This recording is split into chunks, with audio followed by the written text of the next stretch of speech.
In a world where dreams collide, Sarah's voice a gentle guide. Through the realms of time and space, she takes us to a sacred place. Large eye. What does this look like? This cat eye. I see its whiskers, part of its nose.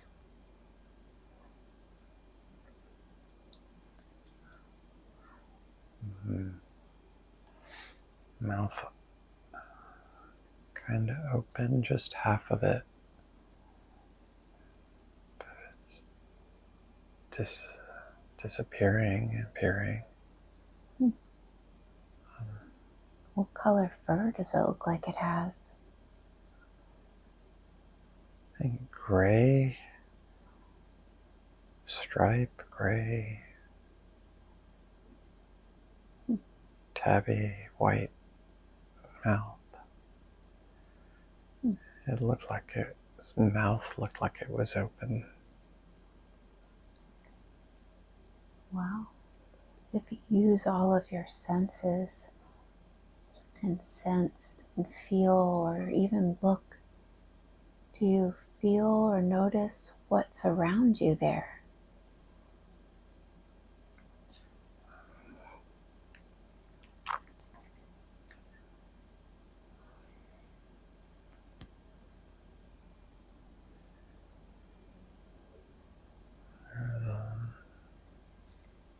Maybe a light with, I could see the rays of the light emitting from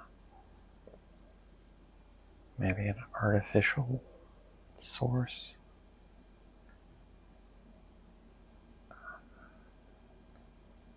There's a canister where the light is coming from. I'm looking behind it. It looks like a spotlight.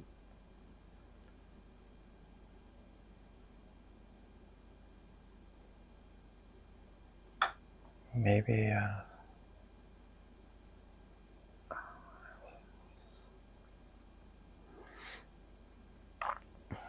spotlight. I think I see roofs of houses. It's dark with light emitting from them.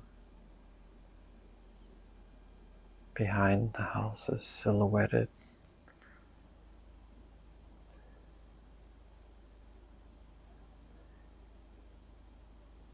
Can't quite focus. And if you sense or feel or look down, can you tell if you have feet there?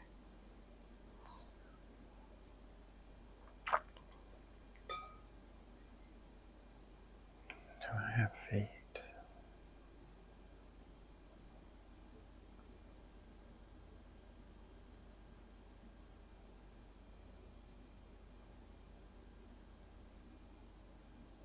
I can't tell. And what you saw in a distance, these houses, what could you make out as far as what the roof of these houses look like? Dark silhouette with light emitting from behind them. Can't tell if it's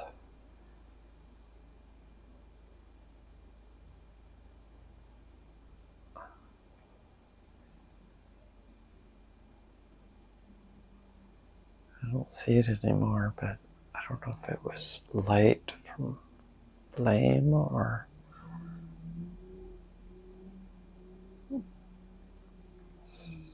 I don't know, celebratory light thing. Oh, interesting. And what are your impressions as you explore where you are? What do you feel or sense there, your first impressions? a witness, so I'm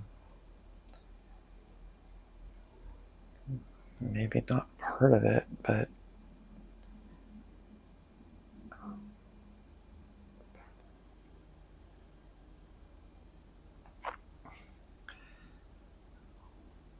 I'm scanning for imagery.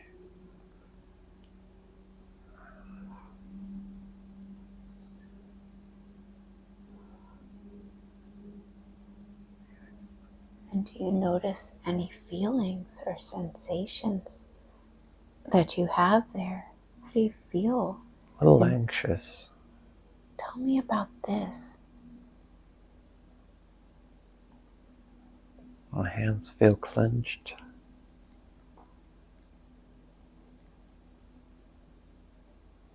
A little anxious. The muscles in my neck and the base of my head are kind of stiff. I think they're clenching. And you don't have to feel any physical discomfort as you observe this. But tell me more about how it feels to have this light shining on you. The light there was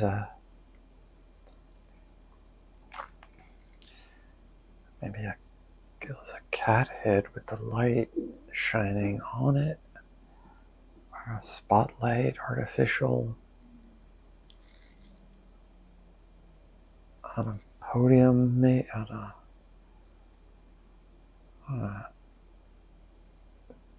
maybe a tripod. I don't know. There was the background,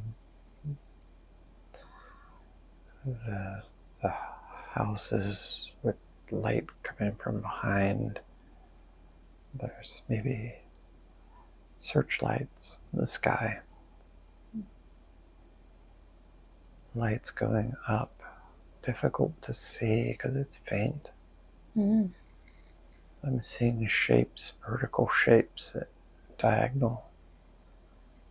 Maybe from lights, spotlights, maybe looking up into the sky. It's dark. Contrast isn't that great, but I do see the shapes. There's the sky, I see light coming down, light going up. Thin lines of light. Something above, something below. What's below? Below is the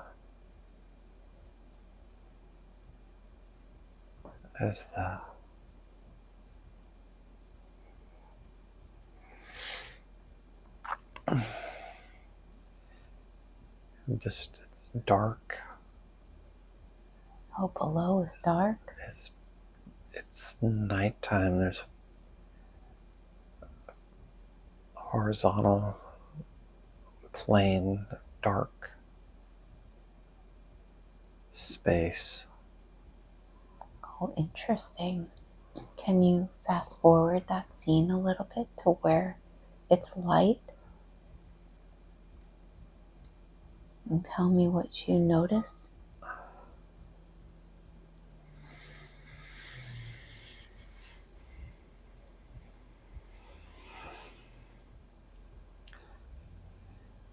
I think there's a civilization underneath.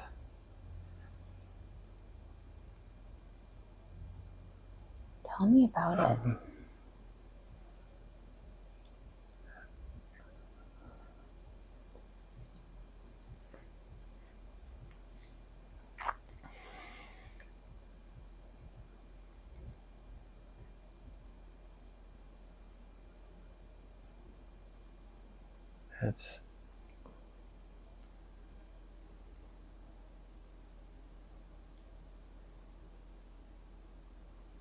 I'm mainly seeing just shapes.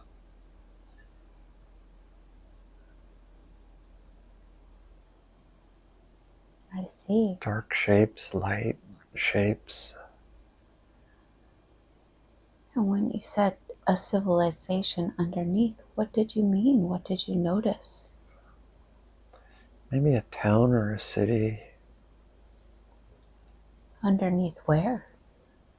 Underneath the sky, where the lights were coming down Oh, and the okay. lights were going up.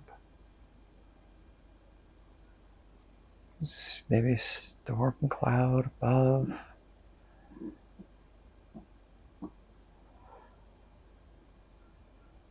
Maybe lightning. A cloud has angle like the storm clouds. It angles like teeth at the base, at the bottom of the clouds.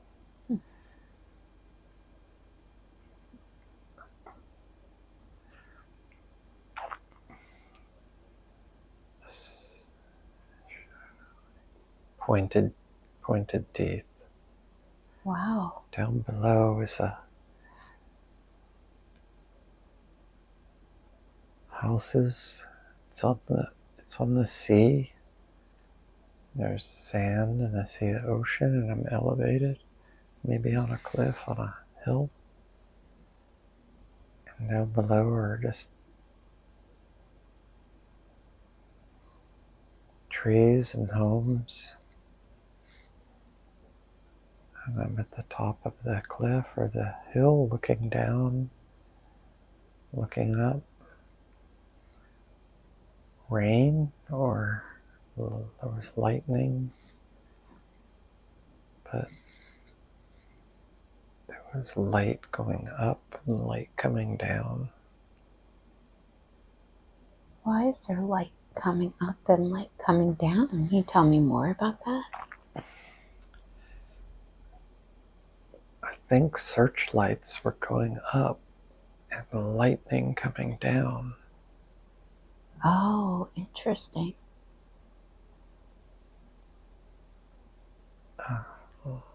Light going in two different directions at each other. And you said this is a beach town? Tell me about it. What does it look like? There's a coast and the sand. It was narrow beach. There's ocean. I'm up high, so I'm looking way down at it. Homes on the side. Looks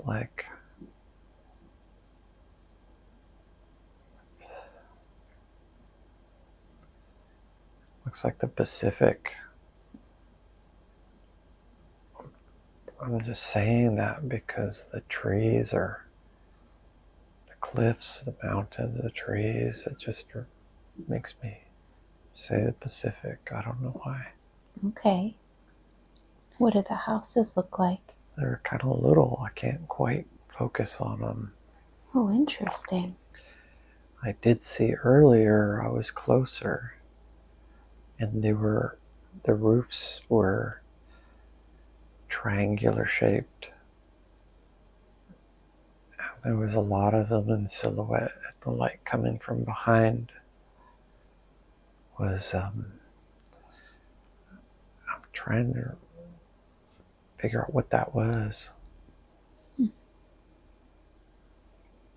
But there was a light coming from right behind the houses. The houses behind it, maybe fire. I'm thinking fire. Oh, tell me about that. What do you notice?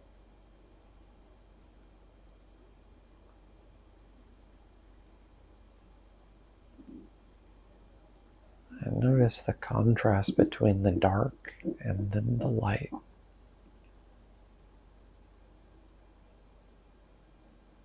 Tell me about it.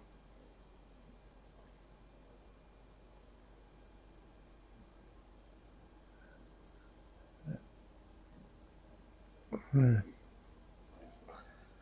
don't have enough information on what it is. And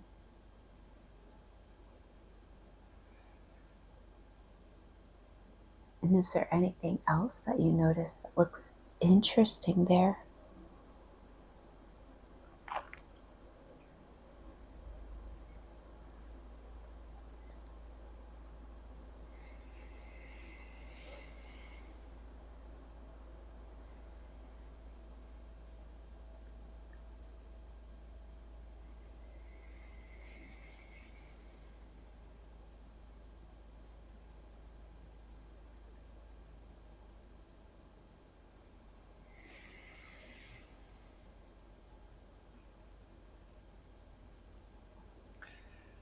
I'm trying to see, but I'm having trouble.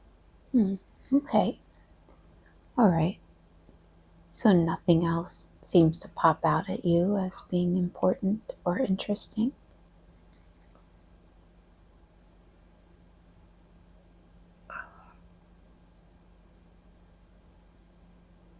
Yeah, nothing else. I just see shapes that I don't understand. Okay. Okay, interesting. Okay, well let's leave that scene and let's move ahead in time to where something else important is happening and be there now. What do you notice now?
I'm struggling to see contrast. Oh, tell me more. I see just gray, like dark, a lot of darkness. Okay. And do you see anything in the darkness?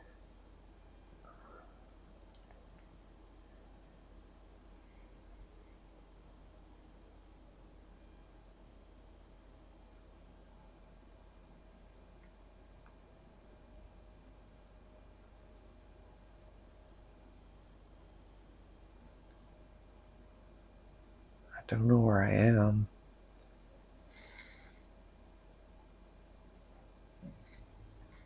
I'm struggling to focus on.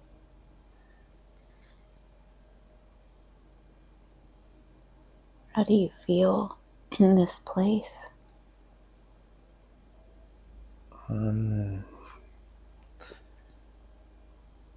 Just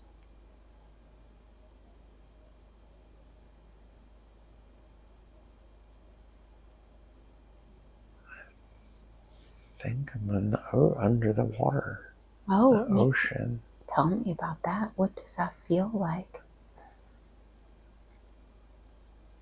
I just saw a horseshoe crab Wow.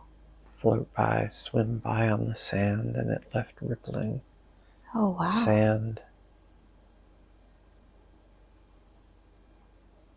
Tell me about yourself there as the observer. Can you focus in on yourself there? As an observer, I'm just floating Oh, you're floating. Do you in the feel water. you feel as if you have any kind of physical body? Uh, Human form,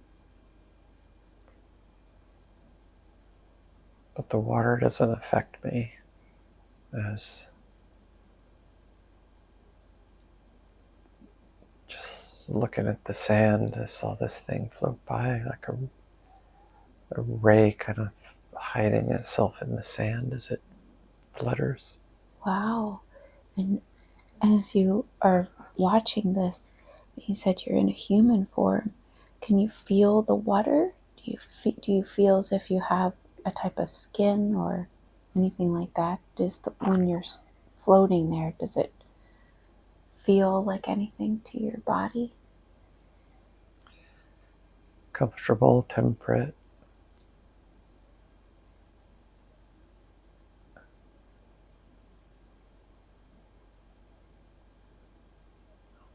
While I'm swimming, I'm diving down, and I just surfaced my head over the water.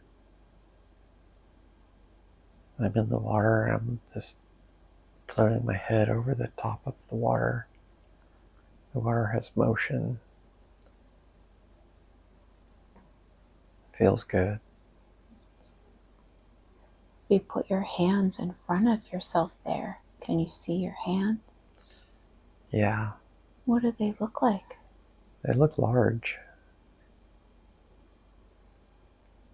Tell me about them.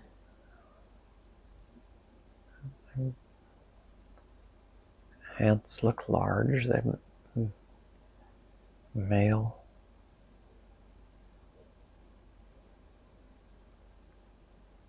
And if you go ahead. Strong arms. Hair black, not long.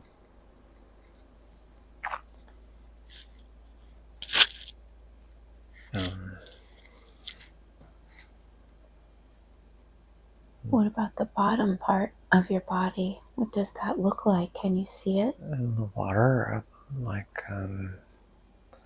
can't see head above water.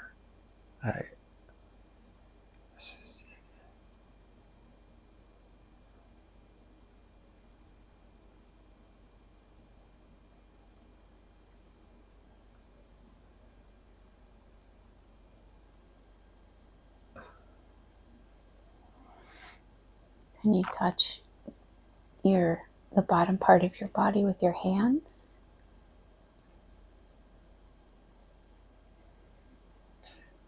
I got flippers on.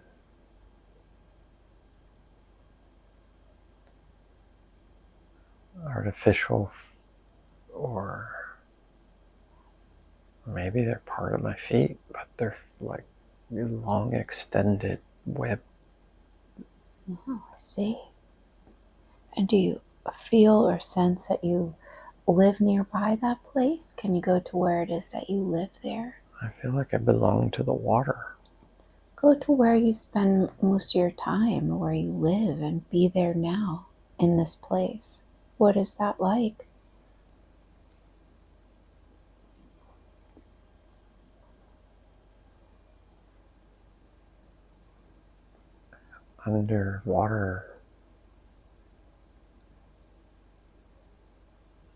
Underwater city.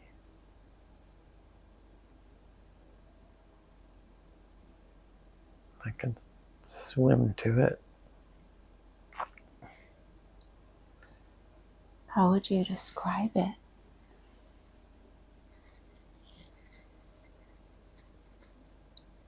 It's glowing. It's rounded curve architecture, curves. Nestled below some cliffs and rocks. I can swim to it. It's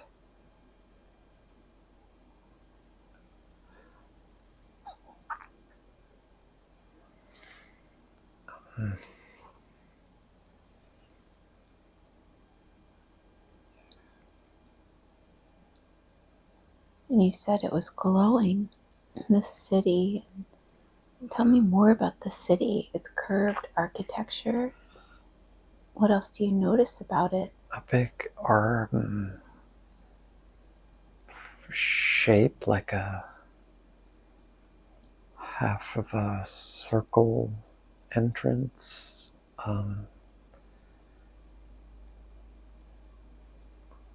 Like the shape of a scalloped shape. Entrance, water entering into it.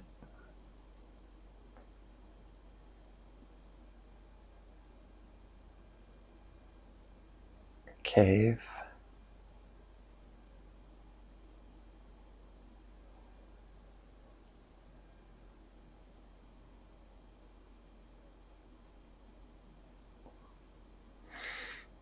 Do you get a sense if there's any other life forms in this place?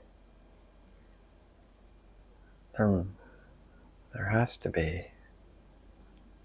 Do you notice any evidence of any or no? Just the shape of the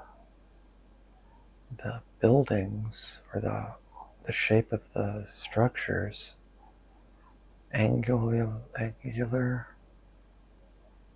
stone monoliths, mega-sized rectangles to build stepped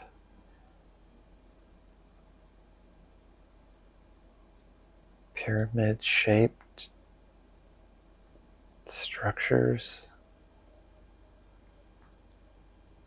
under the sea. Tell me about that. What are these pyramid-shaped structures?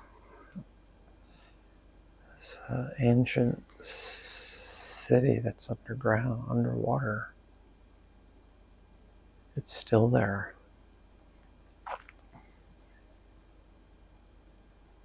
Really beautiful, minimalist.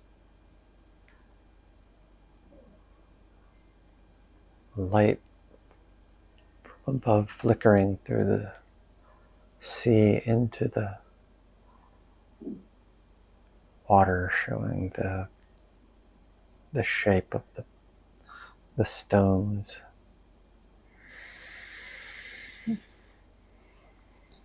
And do you get a sense of how you spend your time when you're there? Leisurely, youthful,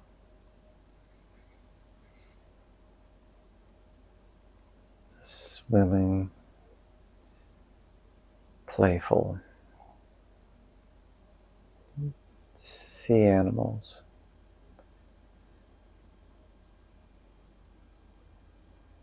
Yeah, I belong there.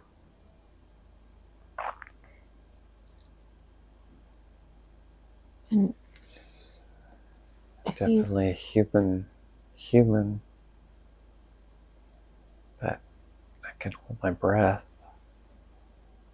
I have large hands and webbed feet and swim with ease. I can hold my breath or breathe underwater. And do you get a sense if you stay any place in that city? Is there any place you call yours there by any chance? Or no?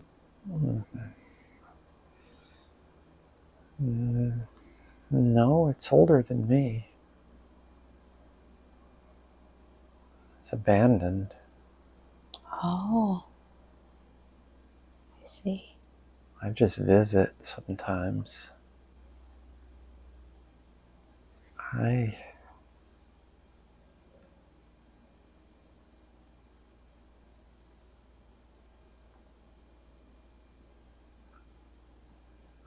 don't think I have a home.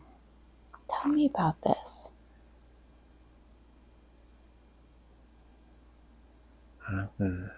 How do you spend your time?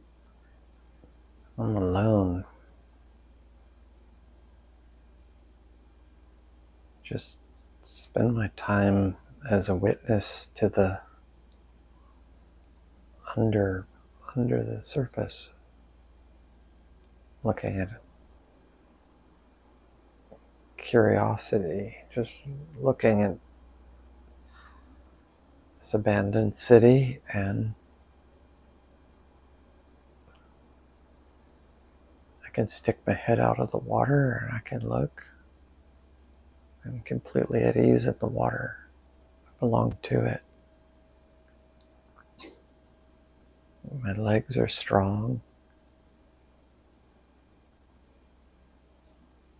I may have a tail, No, tell me about that. What does it look like? like a monkey tail. Tell me about it. It's,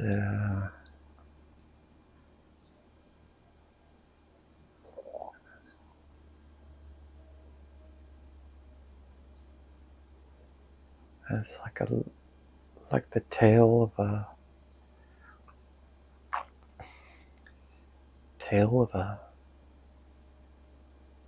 maybe not a monkey, maybe a cat-shaped tail.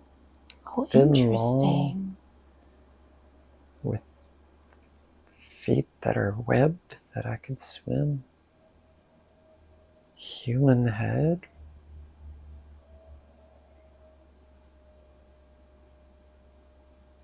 Wow. And as you're using that body, is there anything about the body that feels interesting or different to you?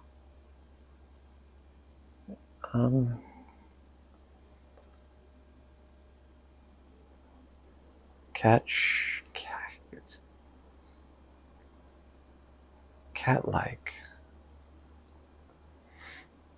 Tell me more. Fur, not long, spots.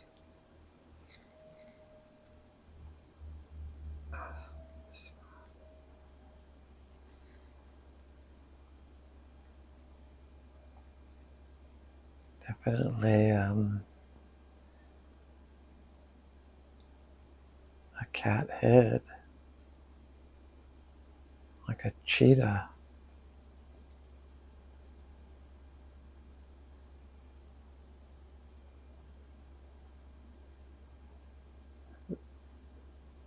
What does it feel like to swim through the water? What sensations do you notice when you're swimming? Ease is easy. And I'm agile. Oh, wow.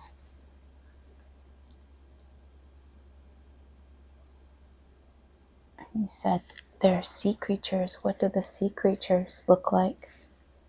Primitive, like that horseshoe crab I saw. Big, strong exoskeleton, ancient looking. A skeleton? Tell me about that.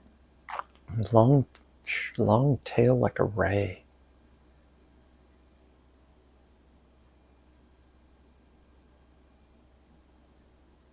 Oh. And when you're around this sea creature, how does it respond to you?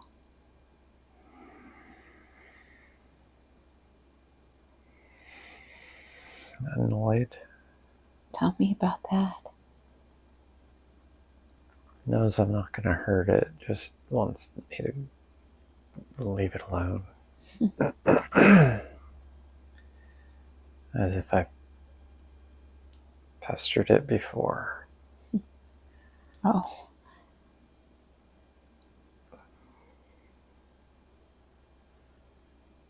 And I can leave the water.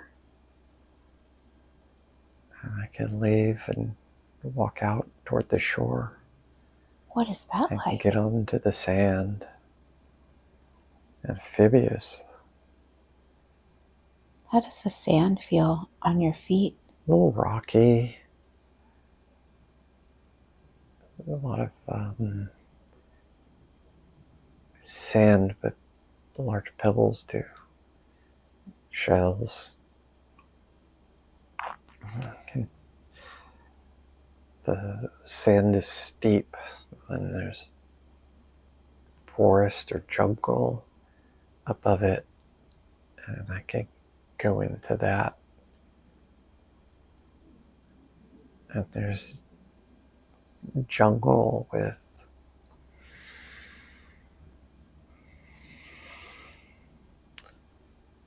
trees and stream, downed trees, cedar, I think, rocky water, stream feeding into the ocean. I can walk through this jungle on all fours.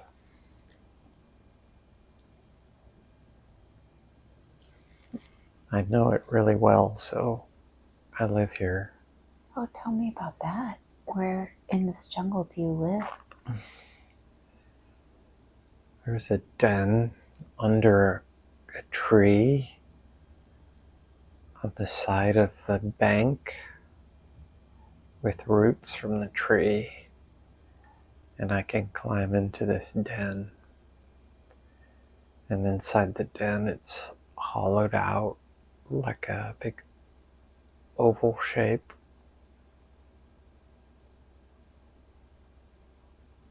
And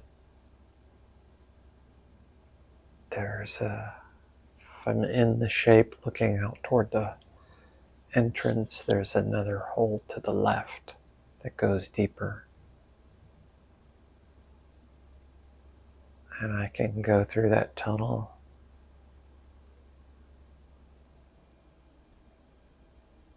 And I can traverse under the landscape.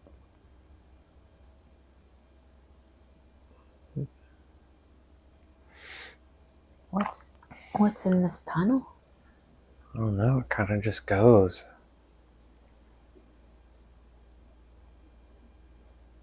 It's an underground network of tunnels. Do you get a sense who made those tunnels? Hmm? Do you get a sense who made them? I'm not sure, they're round. They're round. They're the walls, everything is rounded. It's a circular tunnel. What made it? I don't know. Either natural or very intelligent. But I could use it. I see. So how do you spend your days in this place? I live in this jungle as my home. I can swim in the ocean.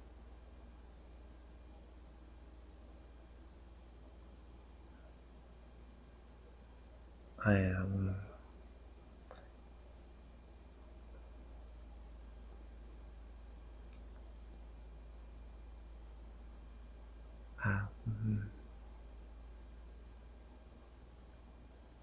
I survey it.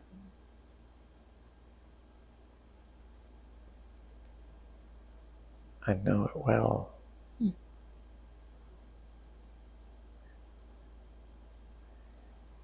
It's beautiful.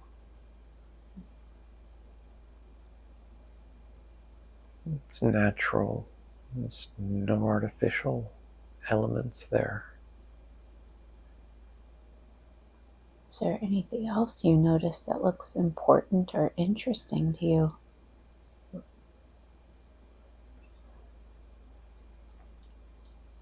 It's secluded. I'm alone. Any outside influence doesn't know about it.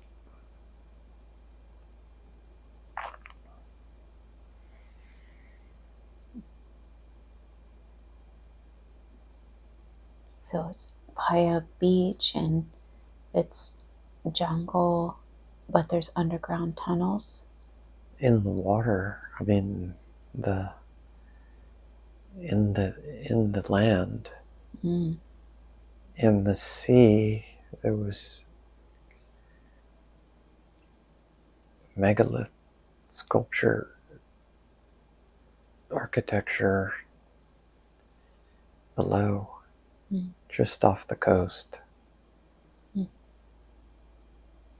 No one knows about it. Interesting.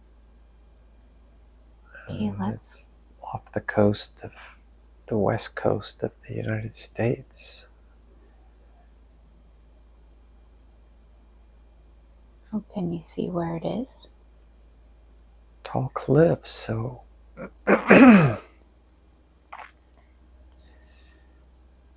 tall cliffs. So Oregon, California, Maybe there's no name for it.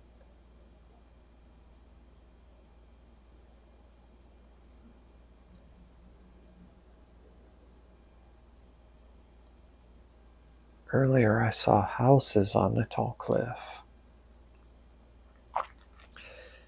So people must live nearby. Don't know. But I'm isolated. But you're isolated. People don't really know where you are. They don't know where I'm at.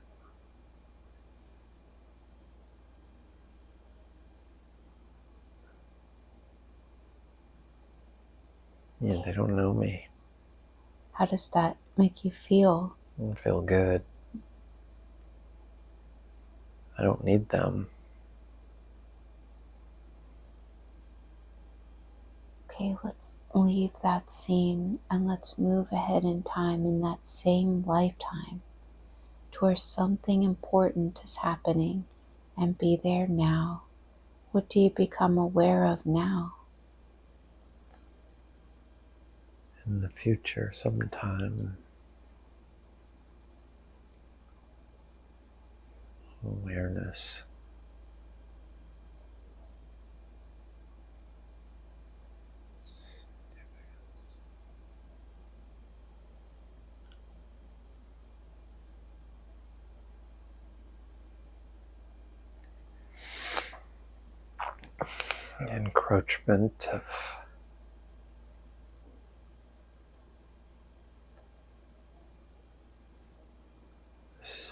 Encroachment of pavement, artificial, getting closer.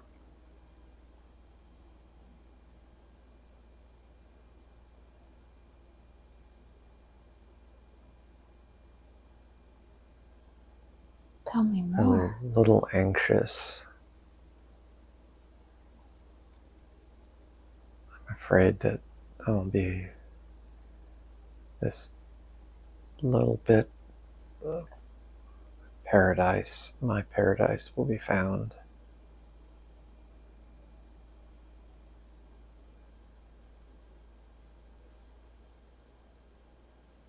The top of the cliff is there's pavement, there's cement.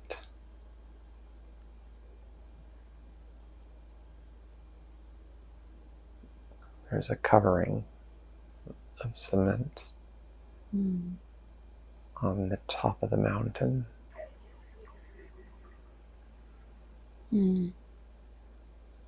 I see floating, I see in the ocean, I see large floating ship.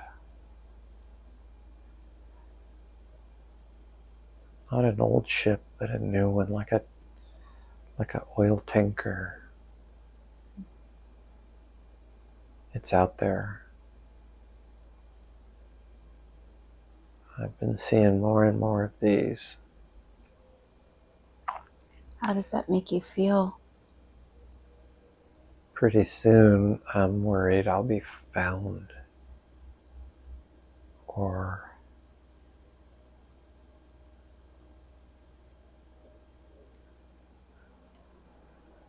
this ravine inside the cliff where this jungle is will be found. I don't feel good about it. I know I can go through those tunnels to disappear. Where they go, I don't know. But it's a matter of time. And this ravine may be lost. The architecture in the ocean won't be found.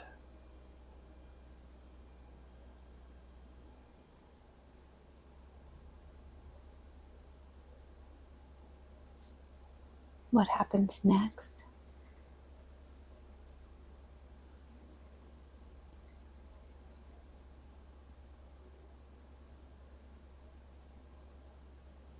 I disappear. Tell me about this. I disappear through the tunnels in the den where I live, where I sleep, my home. I go through the tunnels. Where do they go?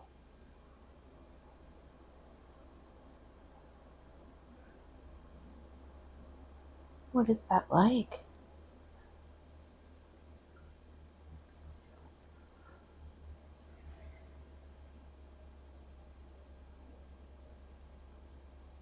It's an escape.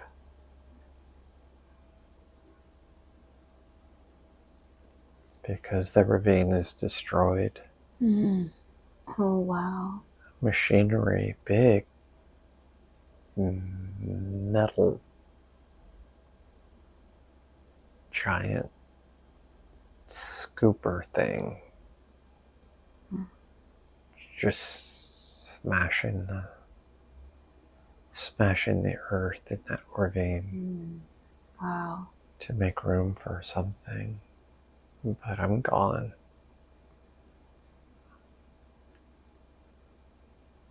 What happens next?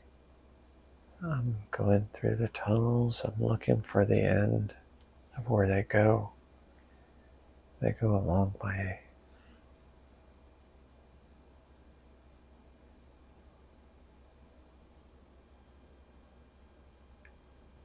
You get to the end?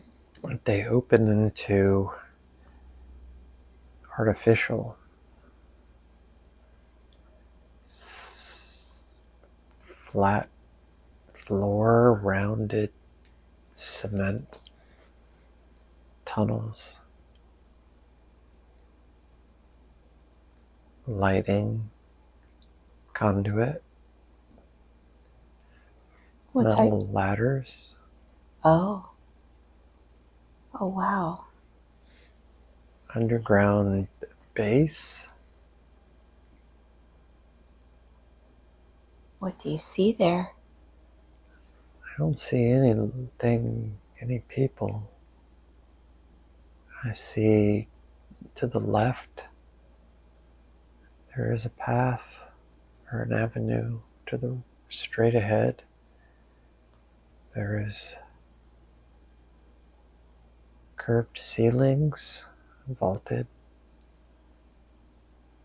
chambers, water, a big room to the right, chambers, water, artificial waterway.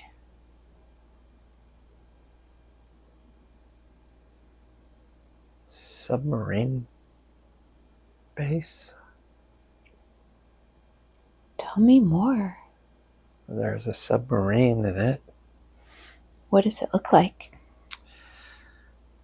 Looks torpedo shaped with a top of an oval type cylinder shape on top of it, with a deck on the back that people can walk on. It's big, it's gray, it's just above the surface with the majority of it in the water. There's metal ladders to upper decks on the outside. There is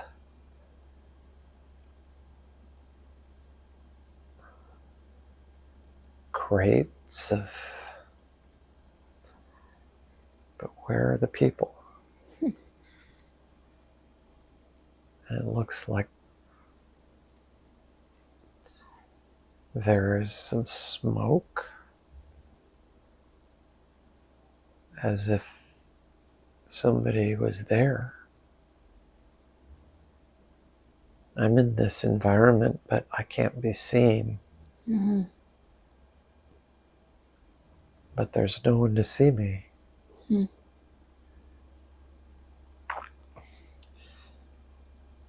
It's a Japanese submarine. I can see the flag now. It's a rectangle with a red circle in the center,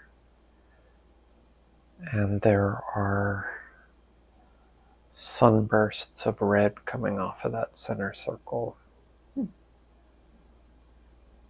This is the Japanese Imperial battle flag. And it's just down there in this underground base? Yes, it's in the Pacific. It's on the cliffs. It looked like California.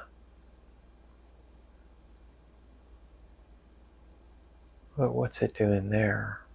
Maybe it's Japan. It's definitely a Japanese submarine. Oh, interesting. There is a gun on the top of it on the front. There's a gun on the back.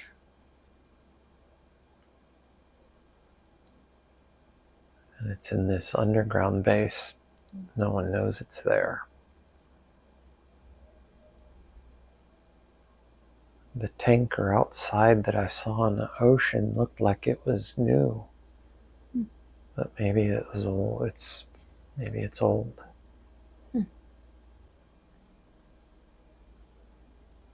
I think I see boots inside with a man in them with khaki colored pants and shirt and a khaki cap. The soldier, he's got a belt. What's he doing? He's almost frozen. He's almost frozen? Tell me about that. He's just not moving. His body is in very slow animation, as if time slowed down.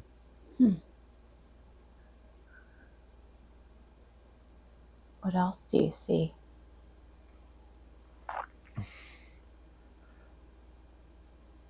I see more men, but I don't know where they are. I see them in the room, in the giant room inside the cliff. But they're not really on the ground, or they're just in the space. Are they attached to the floor? No. Are they hovering? I don't know. And these are Japanese soldiers.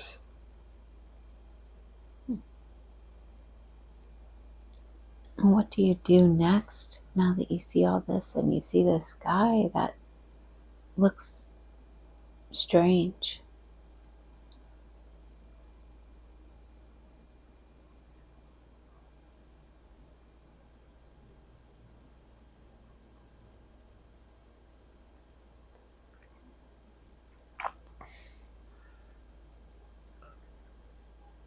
I don't know who I am. How do I fit into this space? I'm not sure. Maybe I'm a spirit. Tell me about that. What do you feel? I just feel like I'm hovering. Oh, hovering. Interesting. I'm above the ground. I have the ability to see but not be seen. Very interesting. Is there anything else that looks interesting about this? Well, there's people and they're moving now. What are they doing? They're just moving things. There's cargo. They're loading this submarine. It's in dock. It's fueling and supplies are being added into it. And there's men all wearing black boots.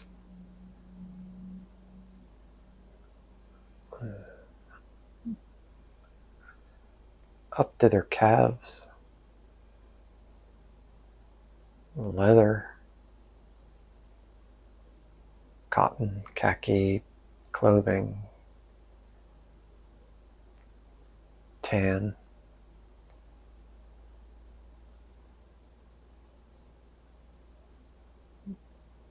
How do I fit in? What do you notice?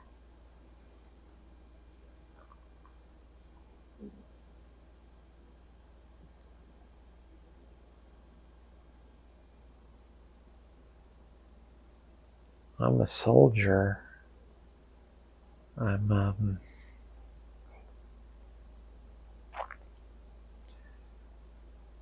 connected in some way, but I can't be seen. Am I hiding? I don't. What am I doing? Tell me about that. You feel like you're a soldier? What makes you say that? I can see that uniform and I see me.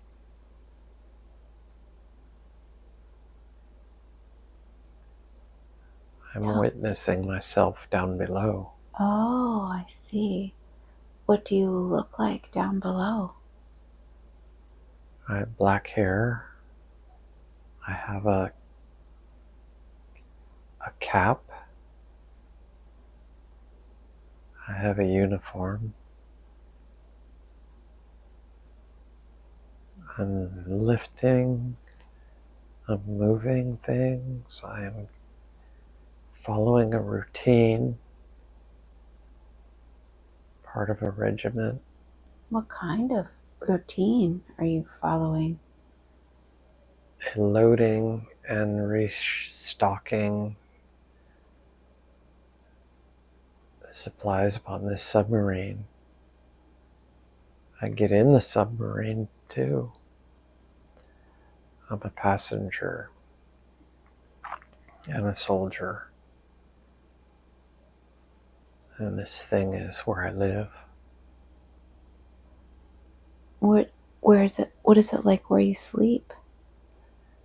I sleep on a bunk bed that's attached to the walls. Below there's 3 levels inside this submarine.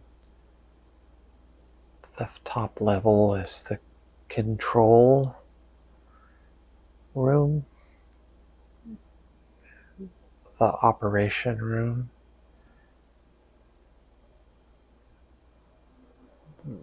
The second level below is a torpedo room in the front. I'm in the rear. The barracks are in the rear, and in the middle are the soldiers.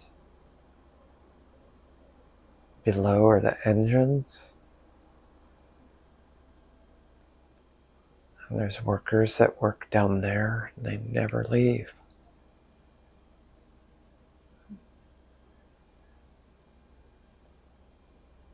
What's it like when you have a meal in this place? Mealtime is in shifts. The meal room is small, so there's shifts all day. What is your food like? The food. There's dried fish. There's rice. There's citrus, oranges. There's lemon. There's lime.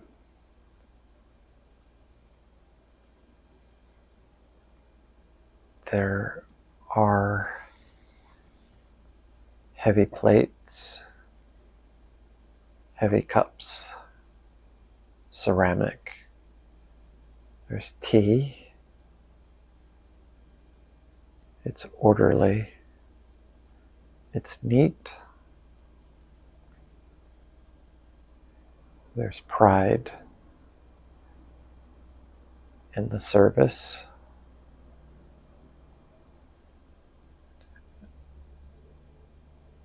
And we eat and we don't speak. as we eat. Why? It's our custom. There's no joking. There's no laughing. It's a sacred ceremony to eat food, to drink tea.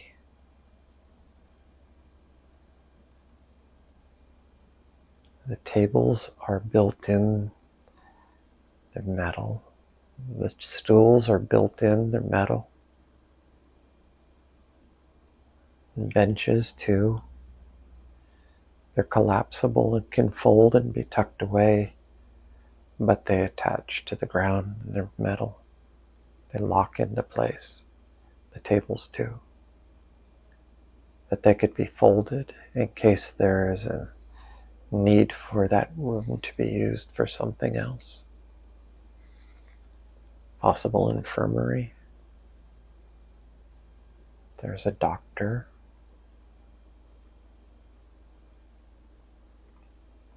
And there is a kitchen.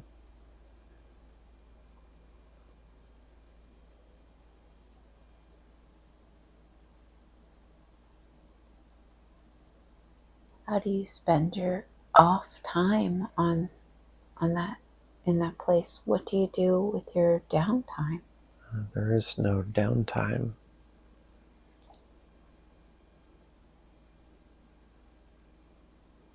Every moment of the day is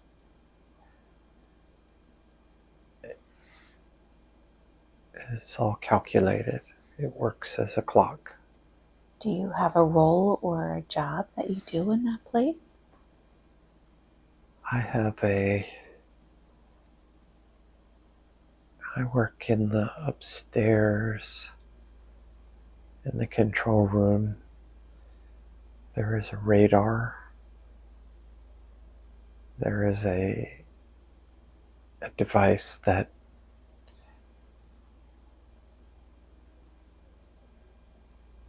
detects objects and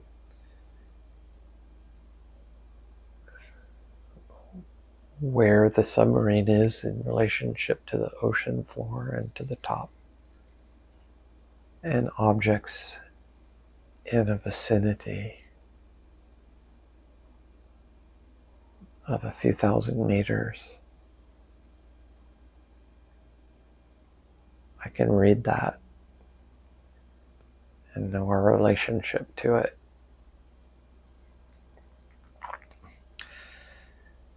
It's an important role I share with another person. What's this other person like? He's someone I don't like him. You don't? Why? He's just, we don't get along. We don't know each other enough to like each other.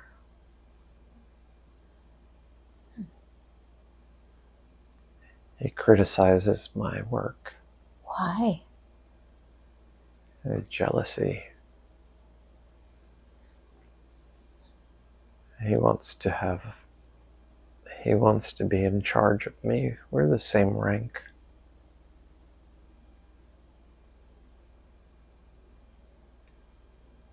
He can't order me. So he's unpleasant. Oh, I see. We're in this vessel for months, it seems. We are all clean shaven. Unlike the other submarine crews from other military, we are clean shaven. Why? Pride, aesthetic superiority.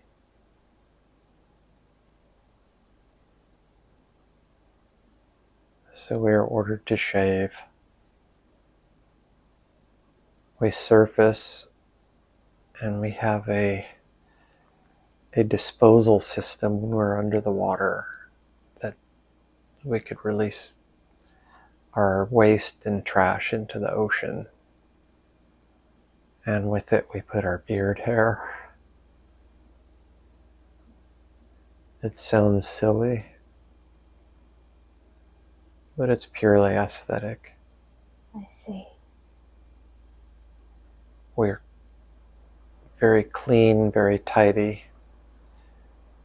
It's an aesthetic purity that inspires morale. I see. Okay, let's leave that scene and move ahead in time in that same lifetime, to where something important is happening, and be there now. What do you become aware of? Our submarine was damaged, but functional, crippled. How did it get damaged? What happened? I believe the Americans dropped depth charges into the ocean and we were being hunted. And it was very difficult. They have a sonar system that sends a beacon and it hits objects of certain size, certain mass. Under the ocean, the sounds are amplified, and that beacon hits our ship and it returns to the source. And from that they can gauge our exact position. And we've been eluding these ships for a week. Very stressful. Wow, what do you do?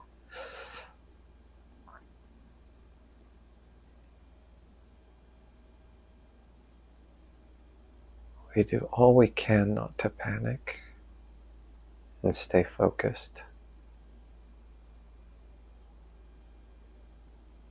But some men go crazy.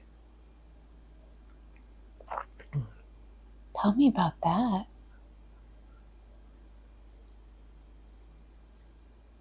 In a tight environment for a long period of time, men can get delusional and they won't do their work. They can become hysterical and have to be reprimanded. There is a brig, it's very small, so it can't hold too many people. But men lose their minds, so they have to be restrained. And in some cases, they're shot. Really? Tell me about that. Why? The whole system works on us.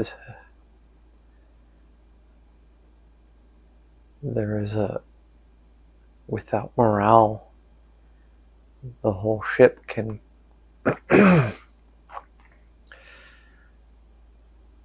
fall, the weight of one man to fall on the next, to fall on the next, to fall on the next, creates this effect that can't be stopped. Wow. So any sign of weakness must be stopped immediately. So these signs of a man losing his mind under the stress of combat, that soldier, when we all know for the common good, must be eliminated. Because it's a virus that can take over a whole ship and kill everybody. And we were under attack and many men lost their minds. And we got hit with a charge, a concussion, that knocked out a lot of our instruments. But the captain was such a very amazing navigator, a true genius. We evaded the ship by going to the bottom of the sea and landing on the ground, and the beacon couldn't find us because we were camouflaged into the seafloor. We got to a spot where it was shallow enough for us to dive down. The pressure was immense. Being in the ocean, the vessel, we could hear it creaking as the weight of the pressure of the ocean was trying its best to implode our ship. And the sounds of the metal creaking as we had to wait there and wait and wait and wait. With nothing to do but just wait. Until the ships above us, our adversaries, left. Finally, hours and hours and hours, they waited and circled our location. They couldn't find us, but we could hear the beacon, but it was reflecting off the ocean floor and the rocks around us, so we got very lucky.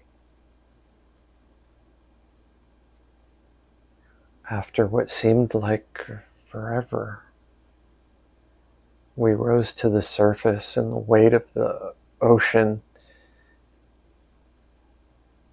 a lot of the ship expanded back. There were many leaks, and we managed to ballasts. Compressors filled the ballasts with air, and we went to the surface. And we disposed of many men who were killed with military honor.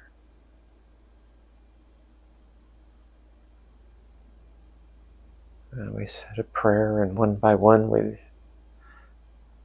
let their bodies into the sea. And the captain knew how to navigate. There was a navigator too. A team of navigators, really. And they knew how to navigate toward a safe place, a base, or an island. And we met up with the rendezvous, some ships, and I was one of the survivors, and they took us onto. We scuttled the ship and sank it. And we got onto another boat that took us to a ship, a convoy of ships. And I found myself on an aircraft carrier.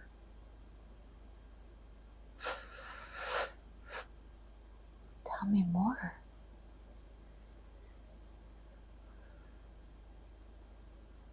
Part of me was numb. Whether I lived or I didn't really matter.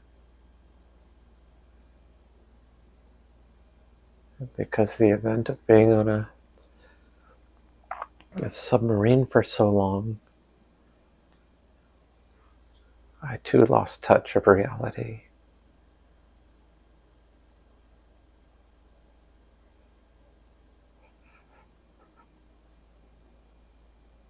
And the Americans were relentless. And I'd heard stories of what was going on at home, but this was taboo. No one was allowed to talk about that if they knew anything. This was punishable by death to spread any news about what was going on. But you knew? Some people knew. We all knew. What was going on in your home? Did you have any sense? We didn't know exactly what was going on, but the Americans were destroying cities.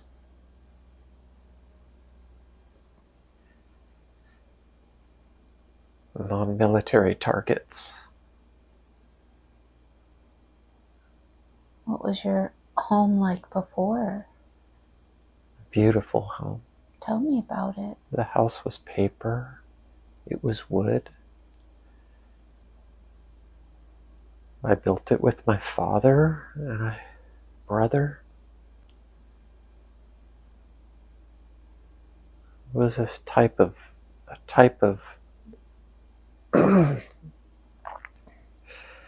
building that reflected the delicacy of life.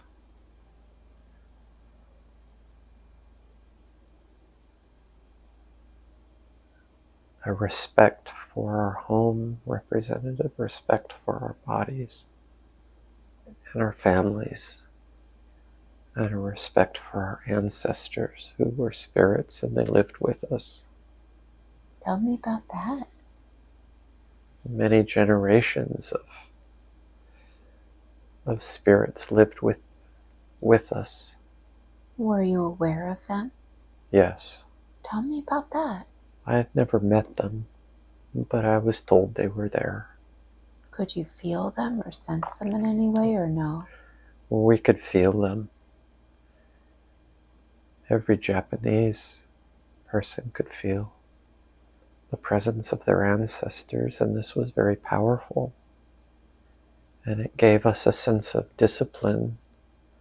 It gave us a guide of how to live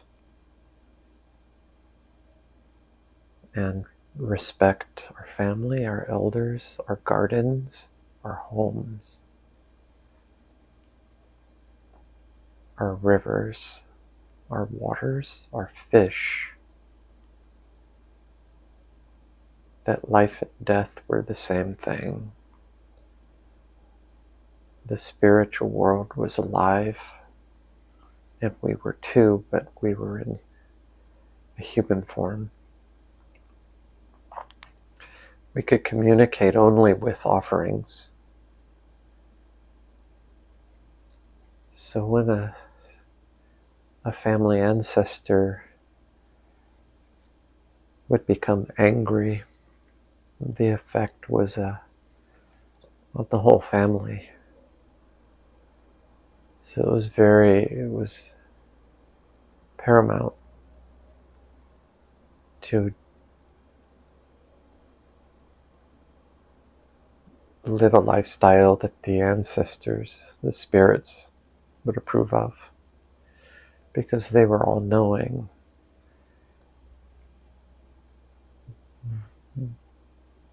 We were unknowing, but we were guided. So there was an aesthetic of our culture that respected nature, and it respected the body, our human forms. And everything was just like on the ship, in the submarine.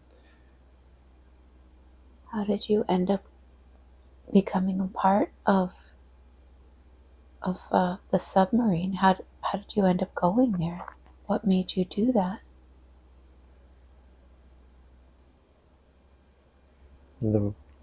A war started.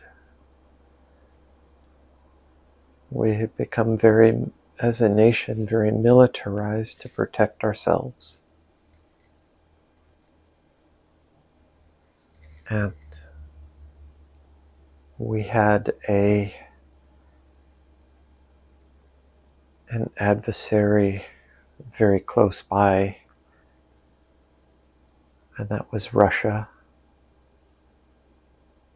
that then turned into the Soviet Union. And the Soviet Union had great influence over Japan. Mm. And this had to be stopped. The Soviet Union had already had its hands on China, which was a very large, powerful, insecure nation on our border.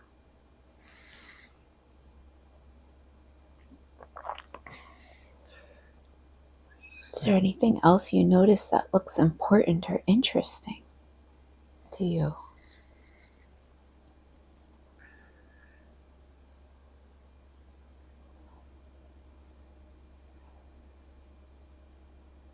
Well, Japan was in trouble because we had a very isolationist attitude. We couldn't build our protection. We needed steel, we needed rubber, we needed a lot of natural resources to keep ourselves from being invaded. And there was a great fear of this for many generations. We had to take a stance of war because of the building of the armaments of the rest of the world.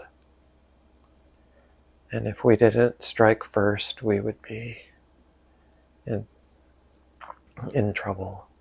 Wow. Okay, let's leave that scene. Let's move ahead in time in that same lifetime to the last moment of that life and be there now. What do you notice now? Oh.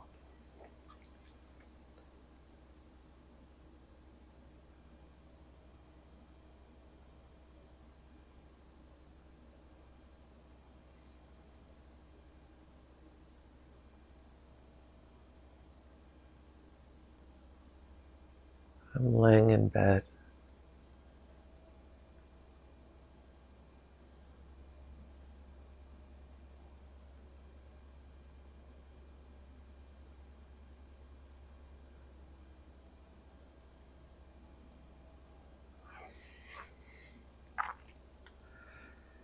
And I see a diagonal from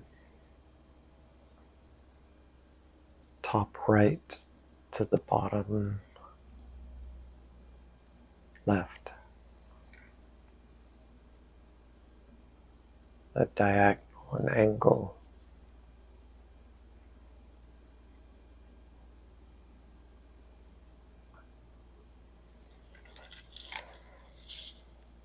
And I'm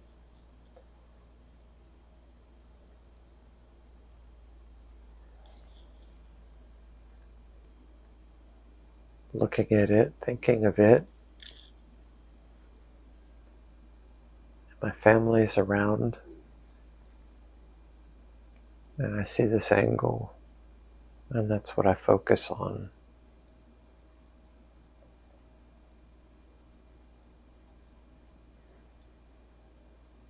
Just allow your soul to leave that body behind. As you drift away and float away from that lifetime, do you get a sense what the lesson, purpose of that life was? Do you get a sense as you're leaving that life? I was to learn loss, separation,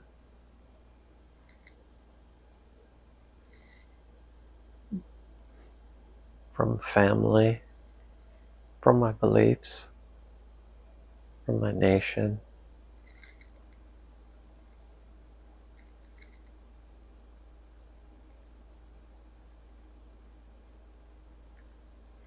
And from everything I was taught. Wow.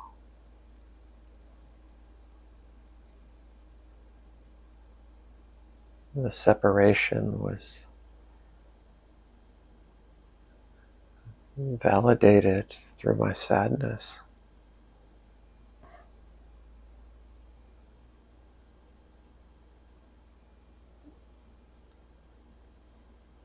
The inhumanity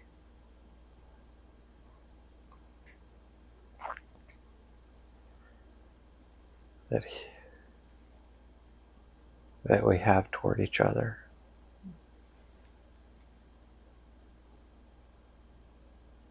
It was foreign, unbelievable.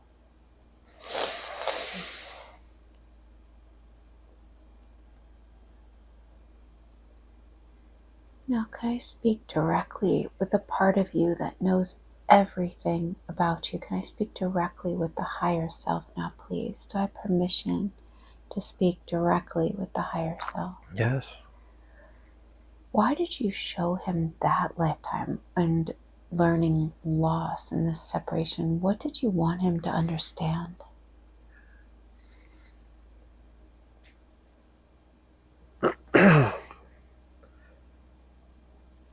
We forget.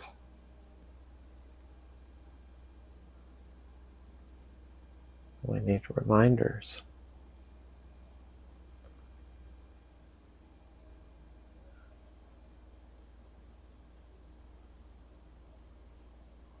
To see this sadness, this separation.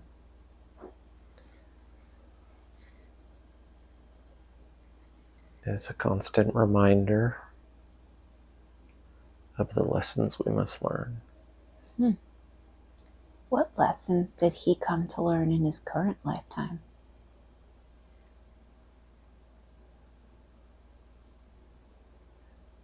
A reminder of loss, sadness, separation.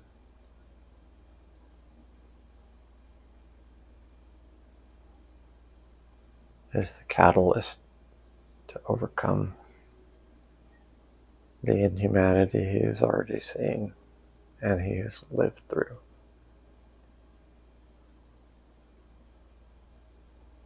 It's a graduation away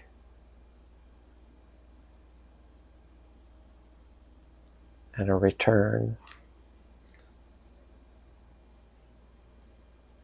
to source. The importance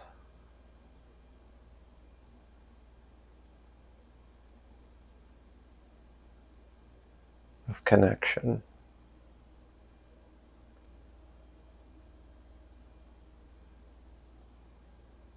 Is true growth. How is he doing with his lessons? Amazing. Do you have any advice for him to graduate?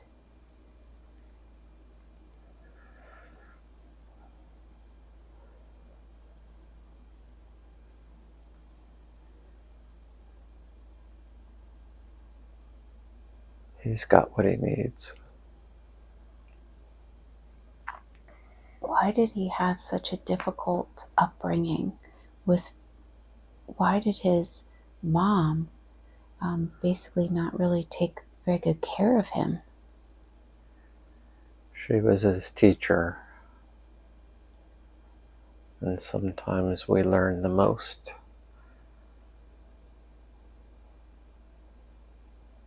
through example of what to do.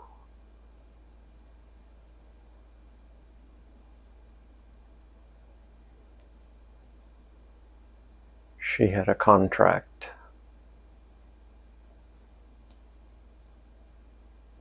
to create chaos.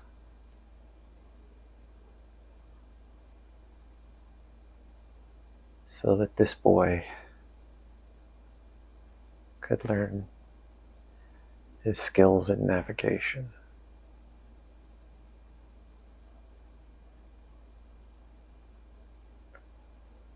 And find the surface of this all.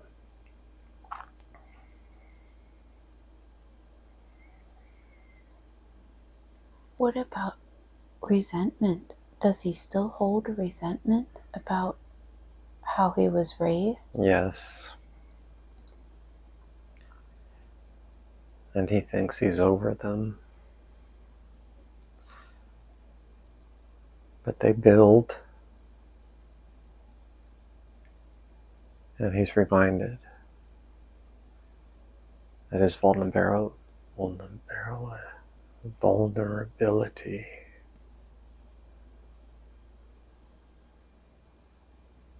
Well, he was curious about this. Since he understands this was these were lessons and things like that.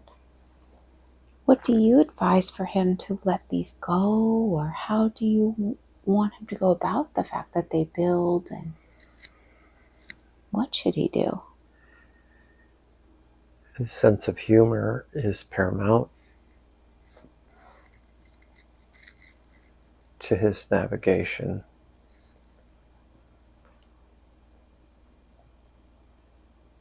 The ability to make fun and to laugh with any misfortune is his skill. To realize it's just a mirage. So if he were to laugh at what happened to him, is that what you're saying? Do you suggest he does that? Will this help him let the remaining resentments go, or how do you want him to go about doing that? It's a daily practice, and he is doing pretty well.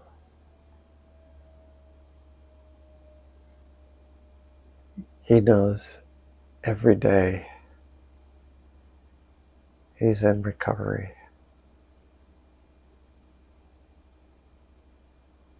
So he knows awareness is the key. That these things are human.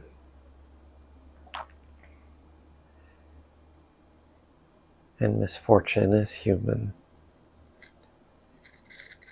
Mistakes are human. In order to learn, the mistake must be embraced. Well, how is he doing embracing the mistakes? Because he said he also feels like guilt towards the things he did as well, and towards him, and hurting himself. He is finally aware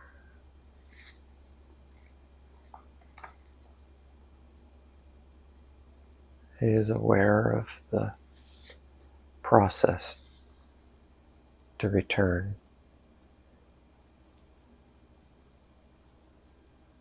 Well, he wants to know, how does he reduce duality in his life, like fear?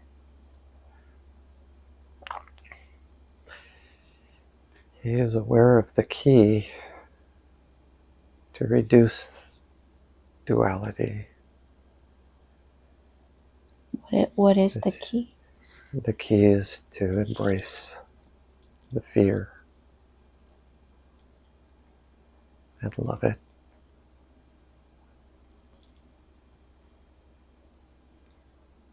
And understand that the fear is only love.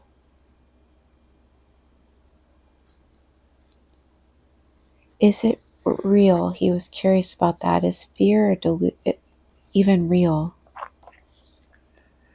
Fear is an illusion. It's the greatest magic trick to keep humanity imprisoned.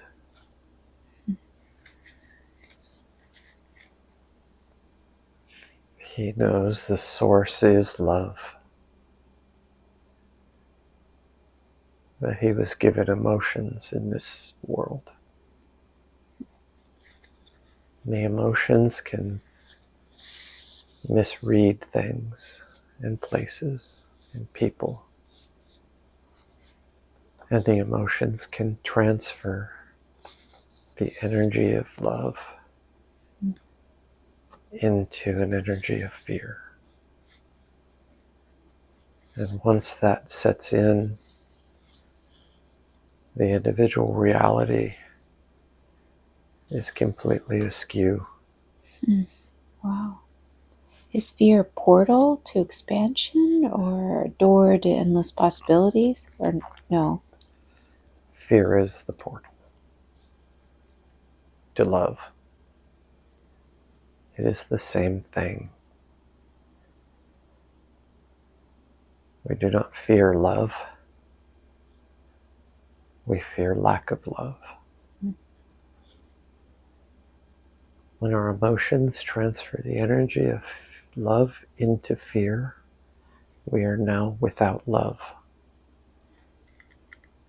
And that is a sufferable condition that we all share. Is there any advice on that you want to give him? It is an illusion. And he was told that fear is love. There is no separation. He knows this from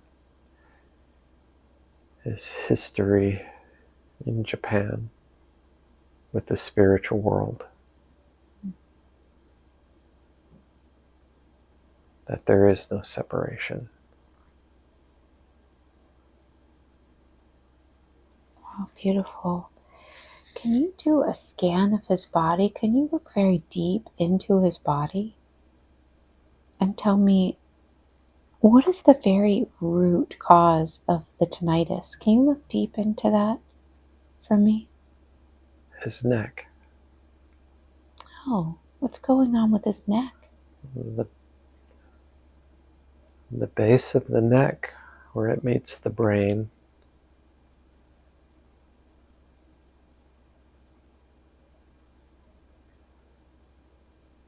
there is an issue there. Oh, what's causing it? Can you look deeper there? It's psychological. Oh, it's psychological? What's the very root cause? The root cause? The root cause is it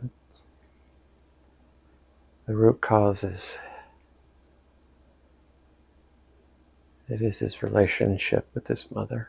Oh. What exactly does he need to learn from this?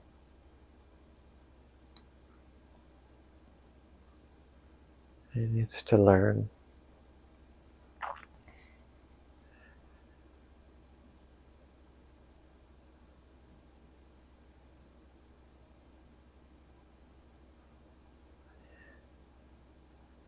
the feminine is beautiful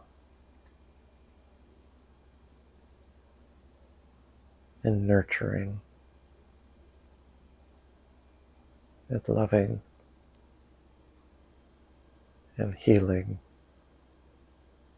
and creative.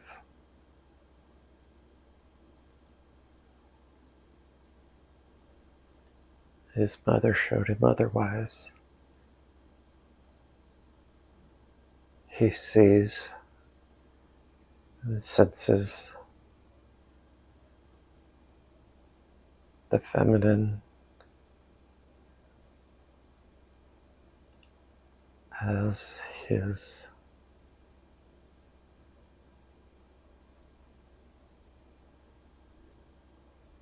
demise. I see. What advice do you want to give him on how to heal this wound? The feminine is in us all, as is the masculine.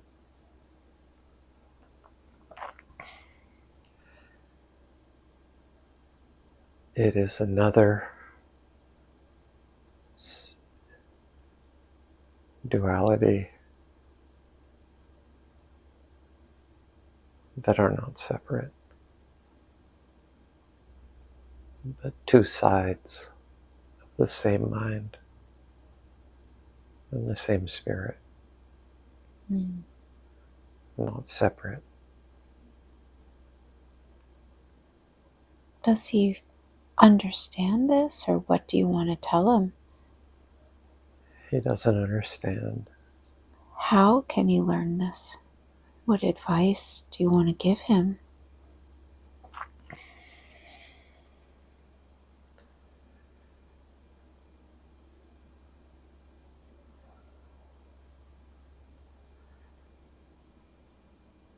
His anxiety toward women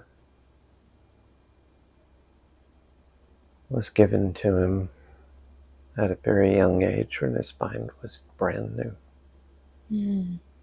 And as he was growing, he had a view of the feminine as something to fear.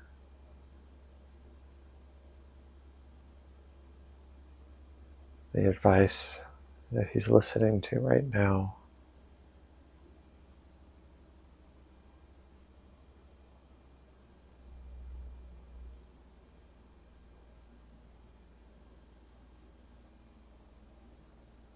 is pay attention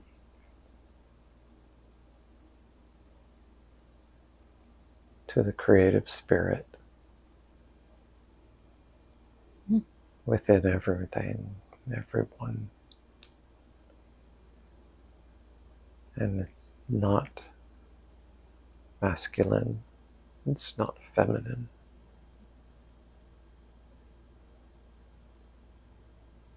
It is what propels us into a learning stage.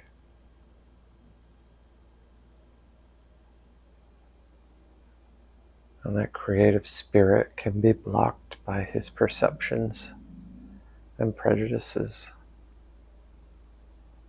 between male and female.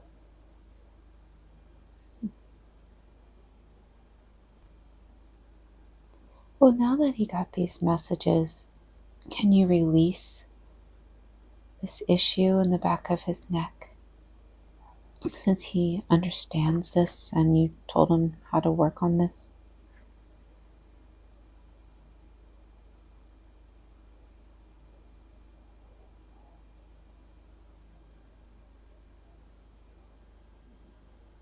Can you release it and heal it for him now?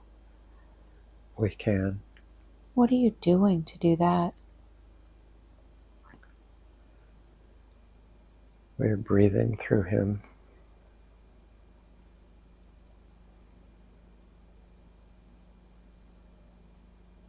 Is he feeling anything as you do that? His neck is tense.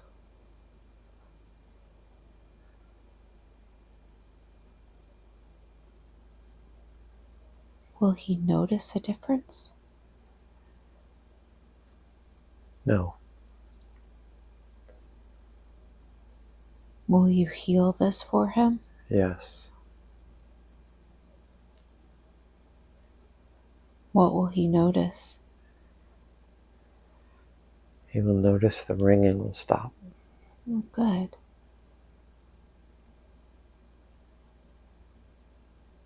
When will he notice this? Today. Oh, good. Okay. As you continue to heal this, can you continue to heal this while I ask more questions? Yes. What is the very root cause of the pain in the left hand? The very root cause?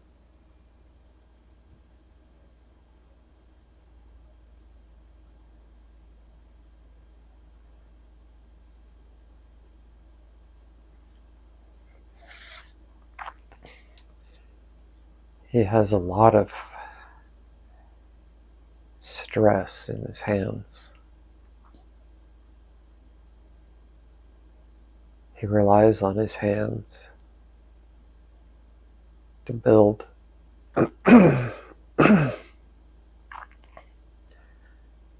He sleeps on his hands sometimes, and the weight of his body applies pressure that sprain the muscles and put stress on the tendons.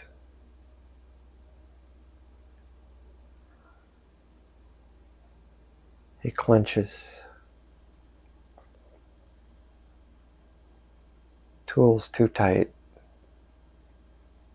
He drives, he clenches the steering wheel too tight. Oh. Why? What's the very root cause of all of this? It's an anger that he needs to release. Oh, it's an anger. Well, now that he got that message and he understands this, can you release this for him now?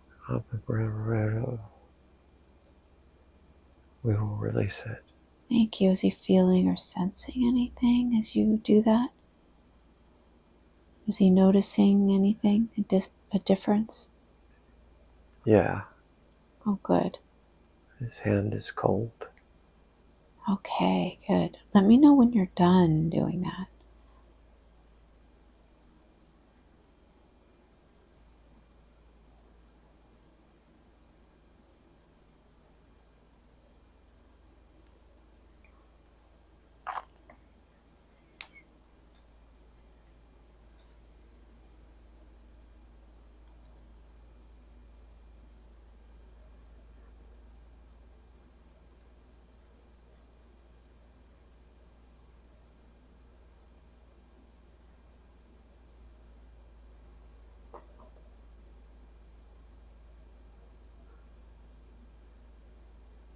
We release the anger out of his hands. Great. Thank you for that. What is the very root cause of his issues with his eyesight? The root cause.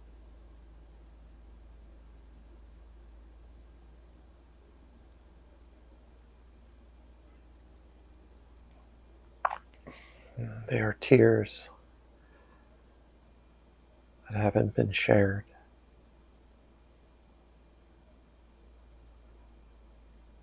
What do you want him to do about this? Release the water in his eye.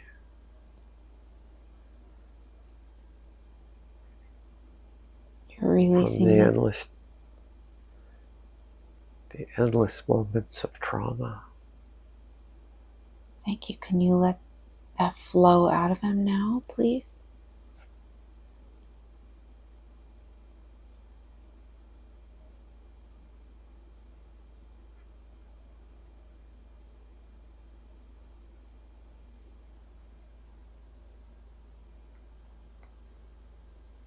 I can't force that for him. Can you start the process? He's now aware.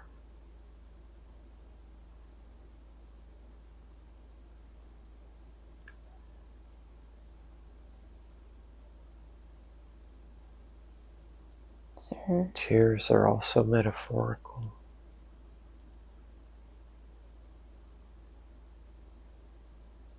Empathy, sympathy are tears. Mm-hmm.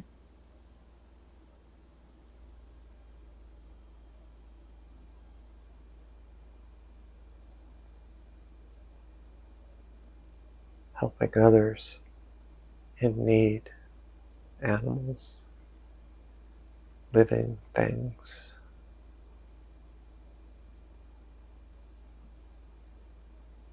The helping of an animal in need are tears.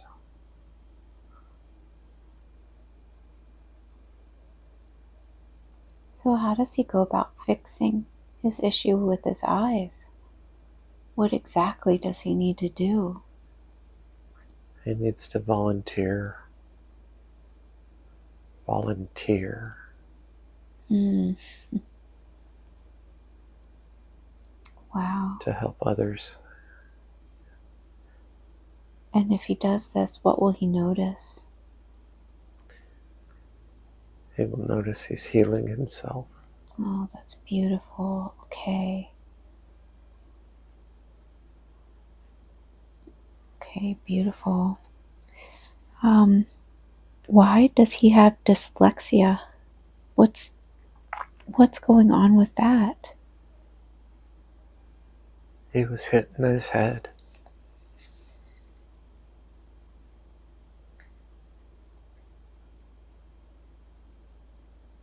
Who hit him in the head? Adults. Why?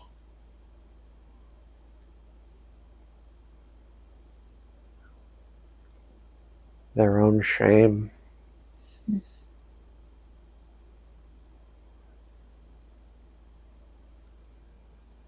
Was there a purpose for him experiencing this?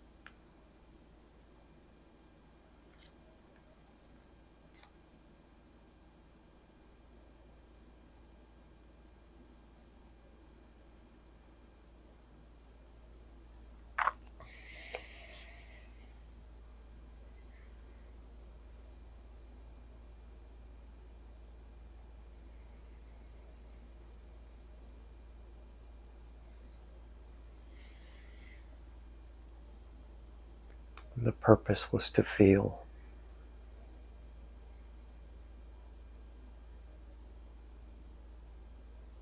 Well, now that he felt, does he need this issue anymore?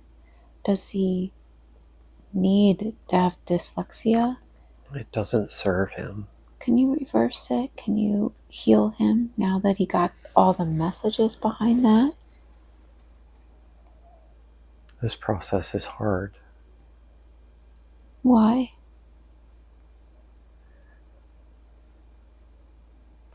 He has learned to compensate his whole life for it.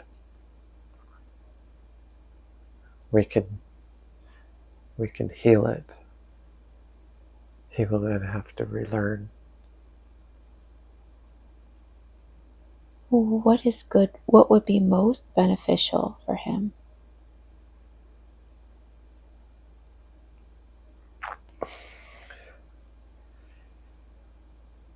He wants the dyslexia to go away. It's caused him a life of embarrassment and disappointment. So we will take it from him. Okay, thank you for that. What will he notice? What do you want to tell him about this? He will notice the event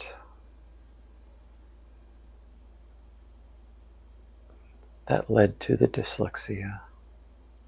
Hmm. And he's got to witness that again.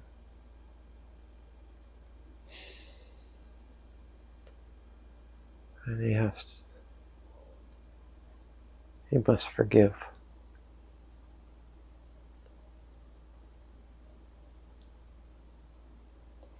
What do you want to tell him about how to forgive when he witnesses this?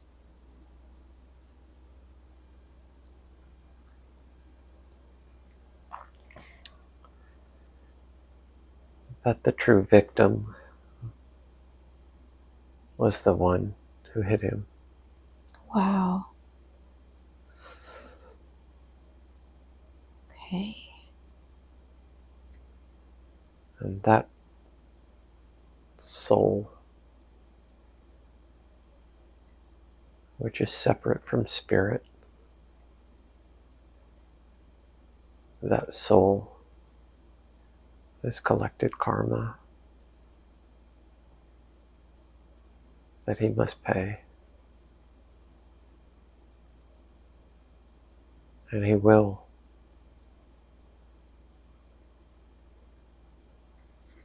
And he will feel pain.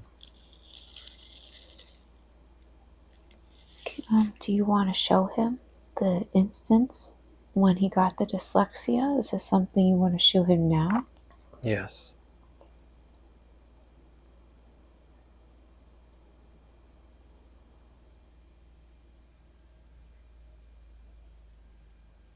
What are you showing him?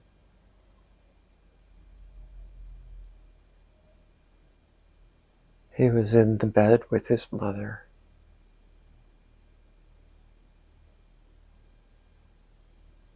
In a house. There was a window. And the bed was up against the wall, the window. And he climbed into the bed with his mother. And his mother was sleeping.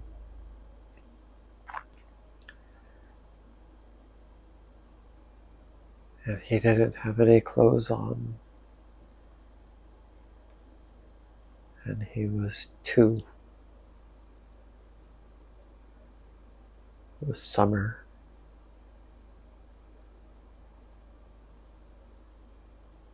And a man named Jerry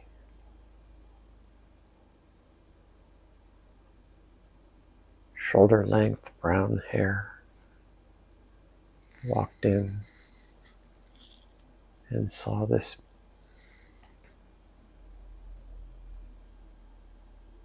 baby cuddling his mother.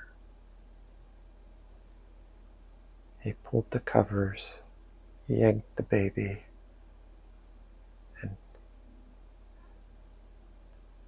smacked him in his head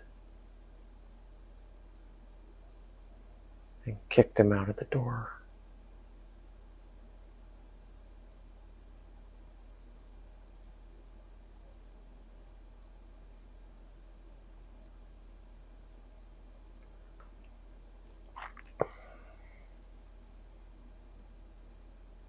Now that he knows that the true victim was never really him, and he understands the messages behind this, can he forgive that other person who has to carry the weight of that karma?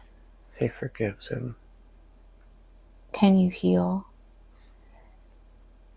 his dyslexia now fully then? He sees the root. He forgives him. And in that forgiveness, the dyslexia will heal. He will start to notice it. And in a short period of time, never think of it again.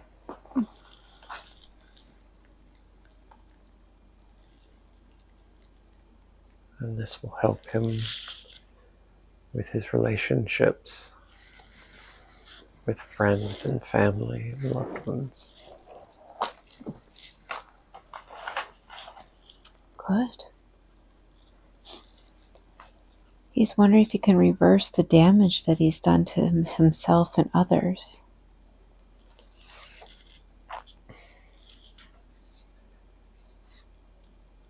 He has hated himself for many years.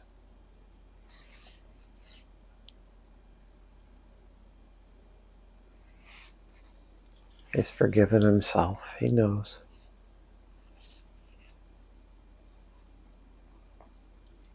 How precious this life is. The miracles of every moment. He's finally aware.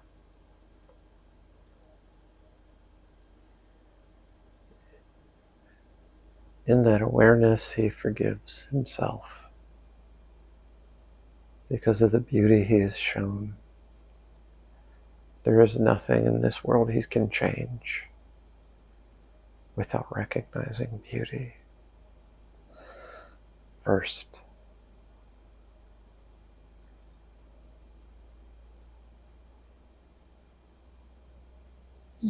It's beautiful. What happened to him when he went to the Joe Dispenza event? What happened to him? He had that out-of-body experience. Where did he go for 2 hours?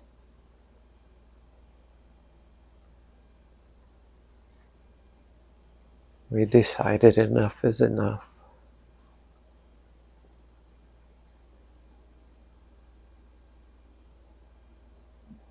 And we removed the spirit while the body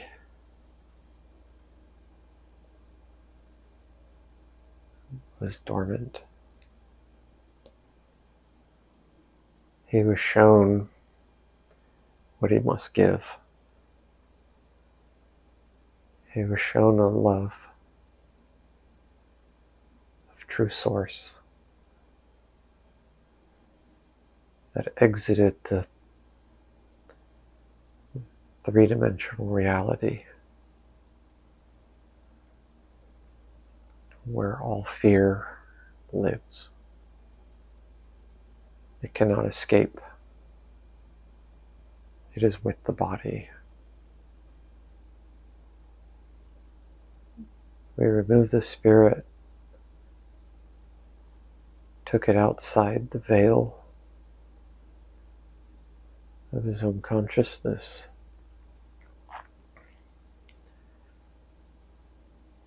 He went to the before life. He went to the afterlife. He was in the moment. A paper-thin division between this dimension and others. When he returned from the before life, the afterlife, and the present, he brought back with it the gift of unconditional love. Mm. Beautiful. What he does with that is up to him. But we know he will never let go of that. When you say we knew enough was enough and you removed the spirit, who are you? We are all. We are every. We are you.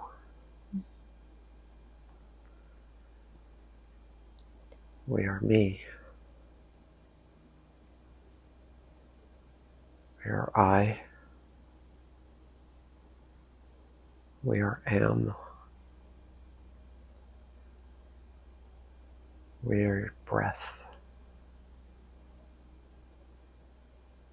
We are life.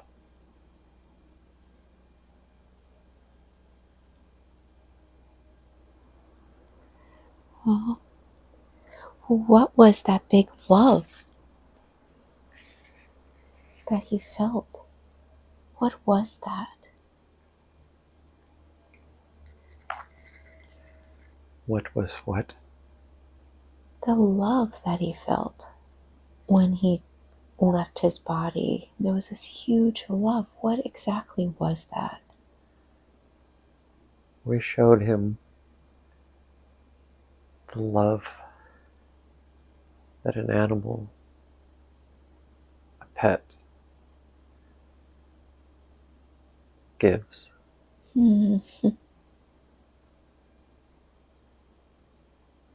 Which he, as human, doesn't know, didn't know.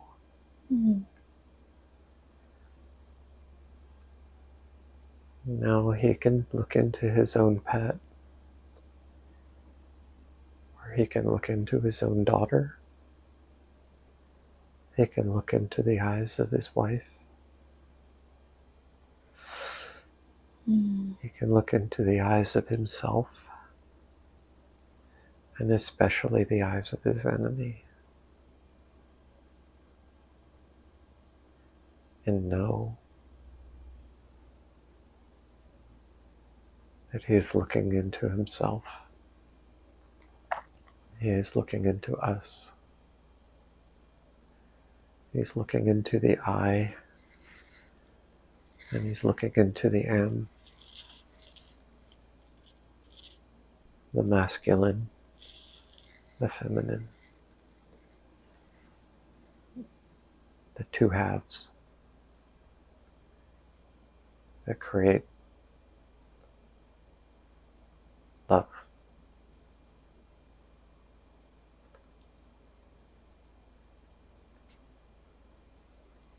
Wow. Why was he attacked by what he thought was a demon? What was that?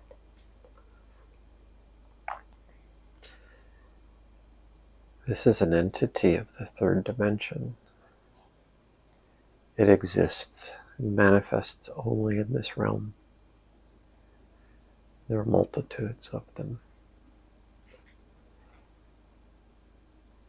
They use fear with grotesque visualization, grotesque frequency, incoherent sounds, repulsive feelings to fear the body into its prison walls of the third dimension. Without them, humanity would escape. To each person ever living who will ever be born must be contained into the third dimension in their conscious moments. These entities he calls demons are there to release adrenaline into the heart, to wake the body up into the third dimension, where they live with their emotions, with their feelings, with their incoherence, with the task of raising their frequency to relate to the spiritual realm.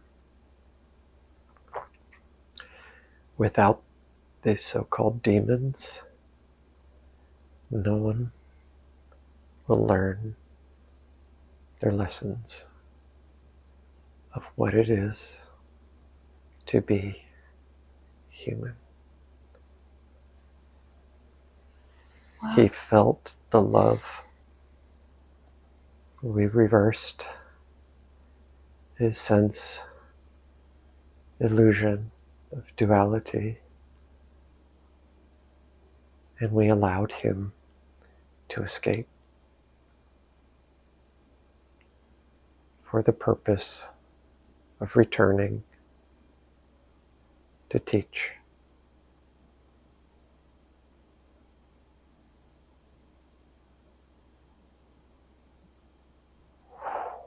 That's beautiful. Well, I guess I'm curious, now that he did that, now that you allowed him to do that, how do you want him to teach?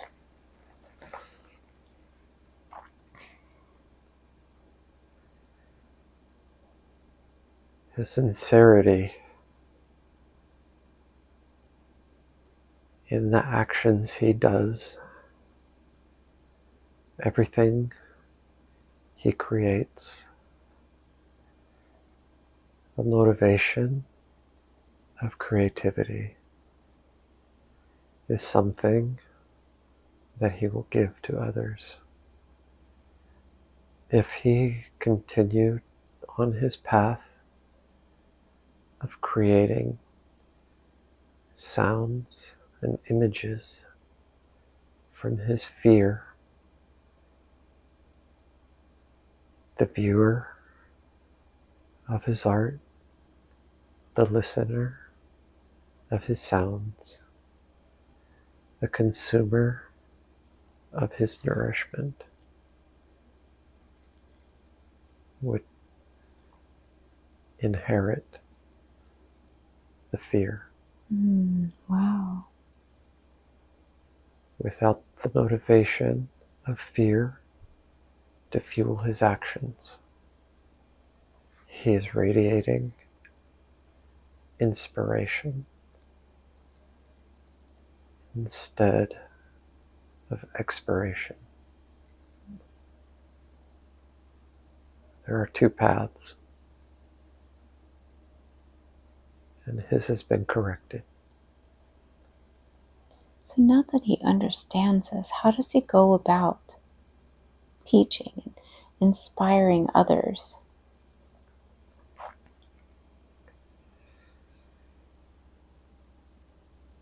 He must lead from a level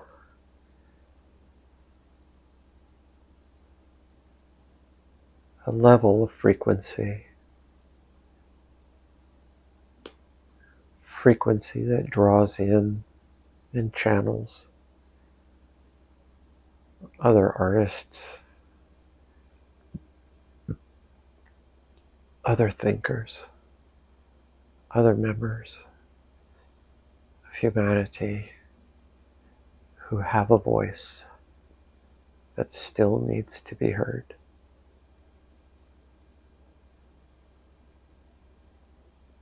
When he paints, when he creates,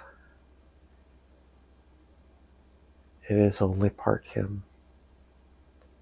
The technical aspect is him. The creativity is being channeled by something older, wiser, and beautiful. What is he channeling? Or who is giving him the information, this ancient being? Well, he's noticed he can channel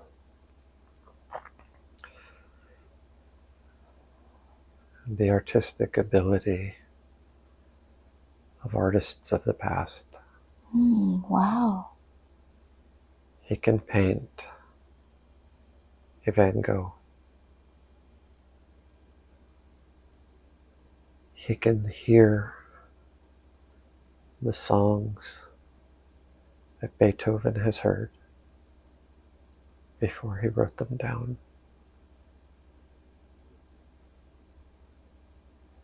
But his technical skills are limited to painting.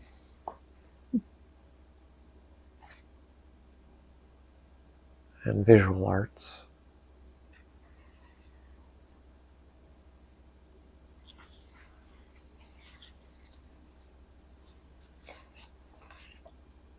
So as far as his career then, what do you want to tell him? Because he wants to inspire others.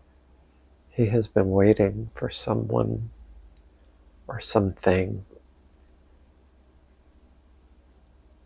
to take him by the hand and create a platform for him to teach. He's been waiting for years. He needs to know he must be his own leader. With the removal of the dyslexia, he can put the pieces together finally and create the platform he needs to support his family and his friends and others less fortunate and less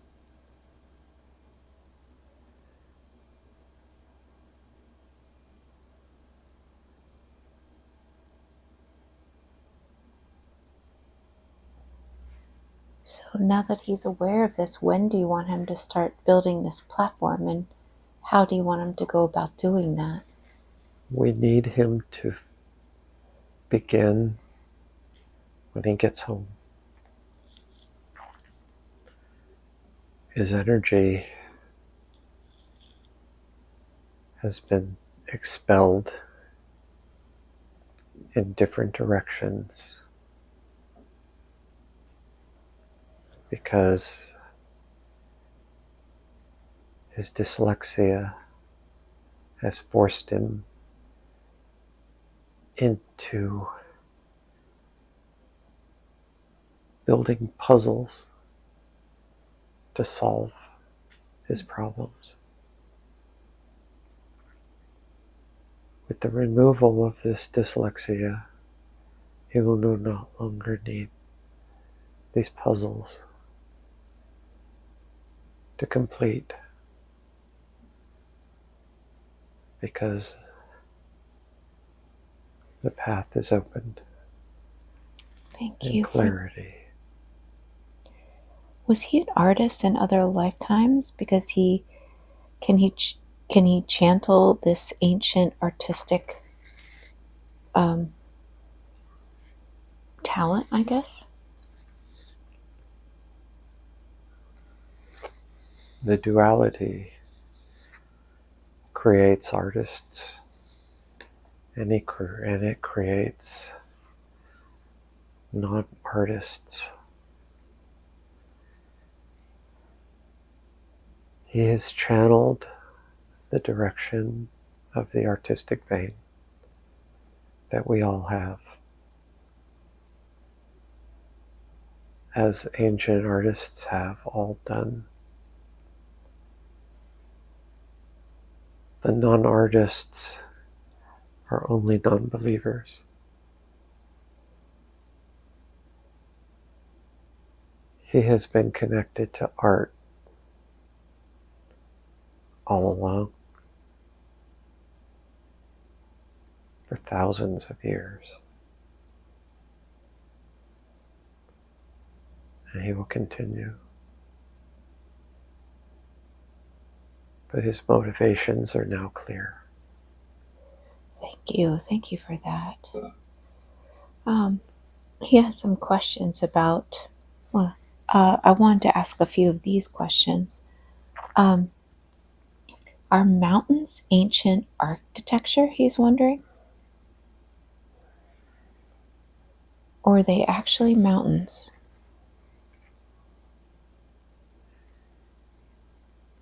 He asks that because there is a community that he belongs to who question history because it has to be questioned in order to break the narrative of the prison we live in our minds.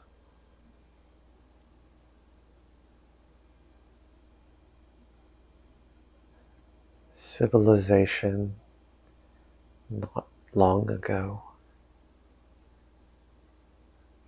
not long at all, was very different than what we've been told.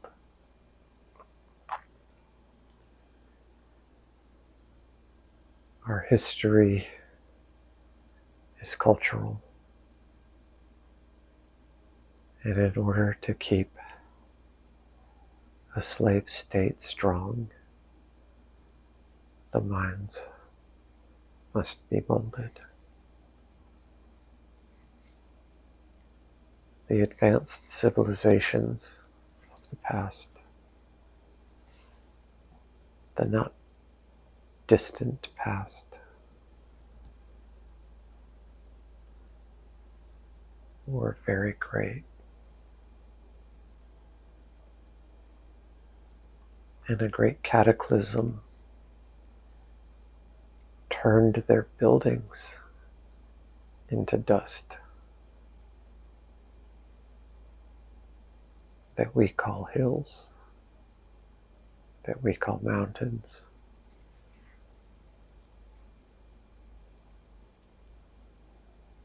And the fallen victims were vaporized. The survivors went underground. They cannibalized to survive under all great cities. When they resurfaced, they were gathered and many put into insane asylums where they were lobotomized and they were bred to rehabit civilizations. Many cities survived and they were re-inhabited by this new influx of selective breeding who have amnesia. And their history has been handed to them like food. Who dominates the population then? Who is controlling it exactly to keep this history hidden? The Occident and the Orient had opposing views of history, so they were separated through the powers that were enforcing a new narrative. The Occident had a version of history that had to be fed to its populations, while the Orient had the same. The Occident invaded the Orient, and through brute force reinvented our timeline. Those rulers are believers of an energy we call satanic. These are the sycophants of an energy that rewards all who use its power.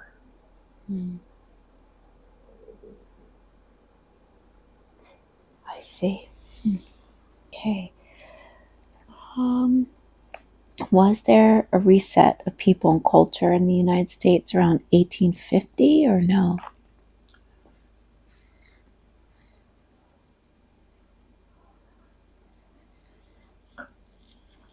It began in the 1700s.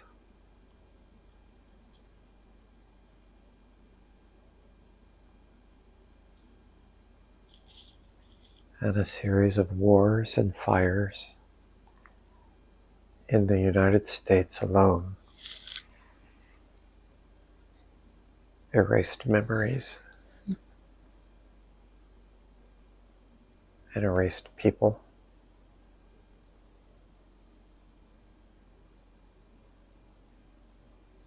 And the cities were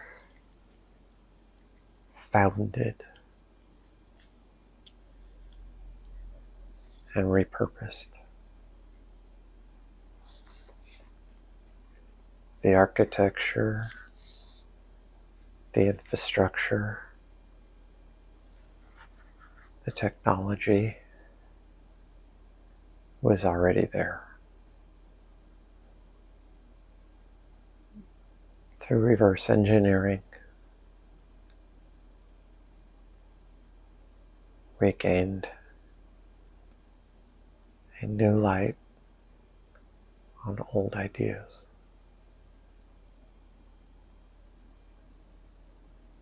The reset ended about 1910.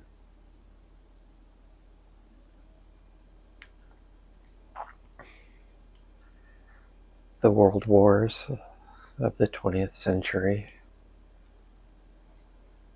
helped erase the leftover architecture, infrastructure, and technologies from the old world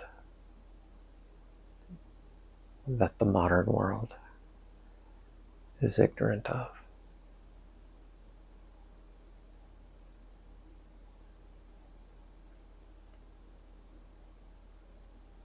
Is there anything else about this you want to say? Pardon? Is there anything else about that that looks important or interesting?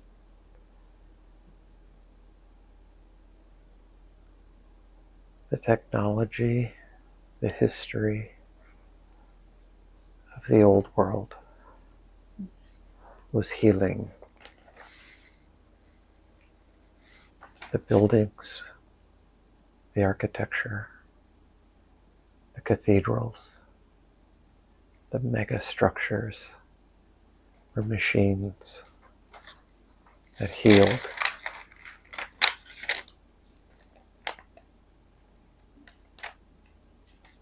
They were machines using sacred geometry, pulling frequency out of the atmosphere into the spires of the cathedrals that were not churches. The organs played frequency, healing the sick, sending free electricity to substations that they call obelisks, water towers, or towers, to individual homes using sacred geometry, sending frequency into shapes exactly the way a crystal absorbs frequency and energy. A shape can do the same.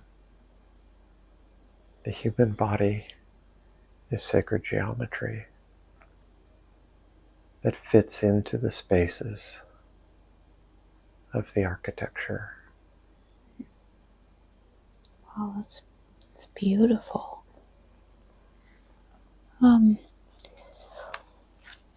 What were the three suns in the picture that he saw, that he has a picture of the three suns?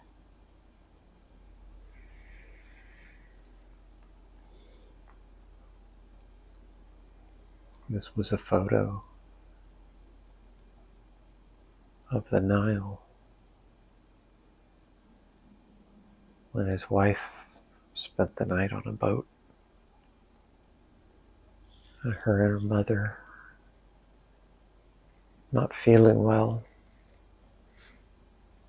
rose to capture the sunrise.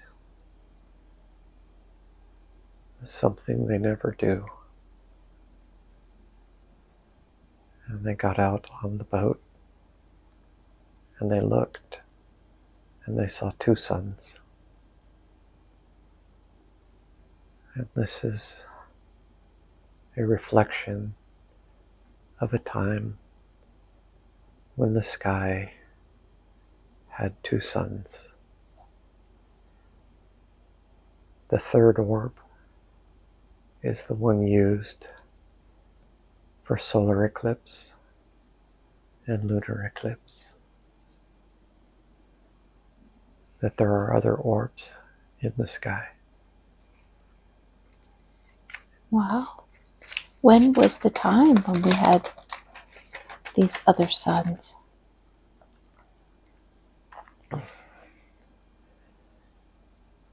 The ancient world of Lemuria, the ancient civilizations of Sumeria, Atlantis,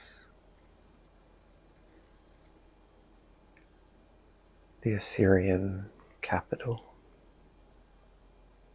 the ancient Orient, the Indian Peninsula, all worshipped the two suns. When did the two suns go away? They never went away. They joined. When did they join? They joined a couple hundred years ago. Why? Why did they join? They were drawn together to set and create a new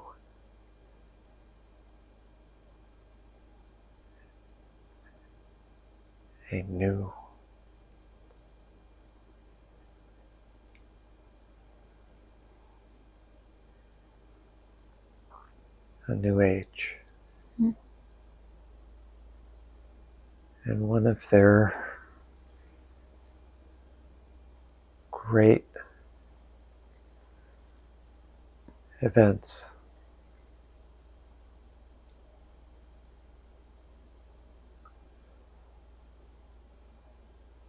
was in the year 858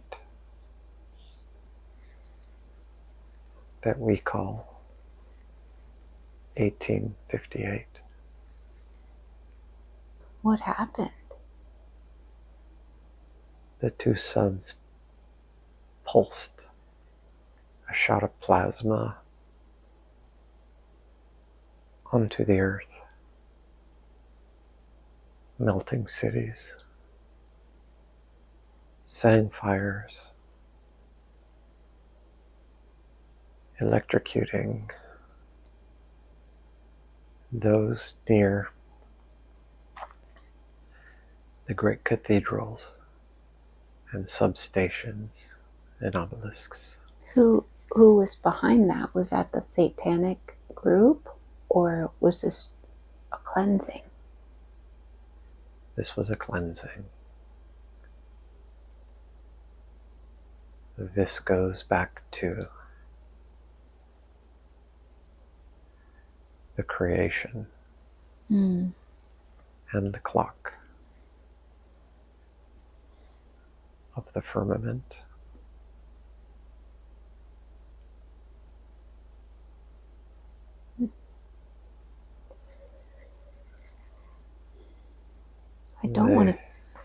I don't want to keep him under for too long. How is his body doing? Can I ask a few more questions, or? Yes, Okay, how is he doing?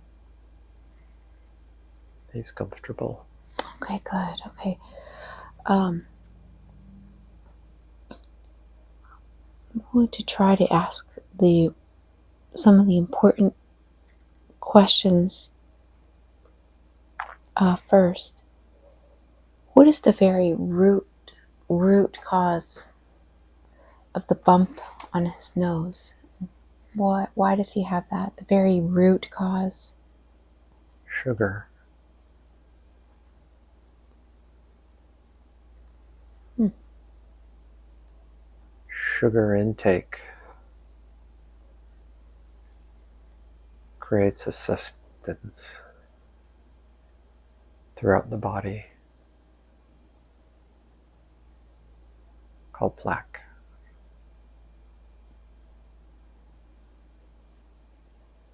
And this gets into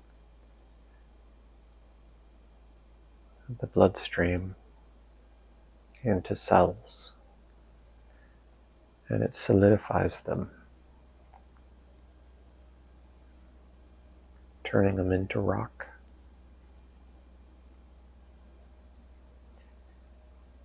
Where they end up is significant because the body is a diagram showing a reader where they need to look. The nose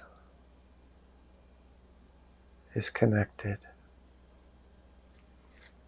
to the sensory of smell. The nose is connected to the journey and the path we all follow.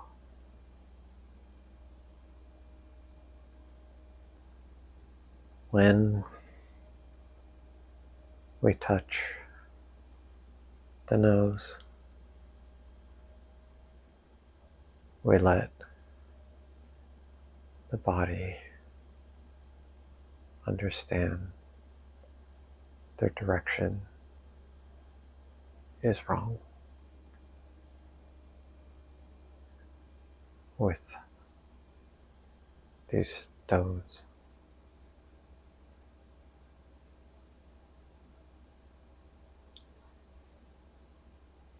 These were healed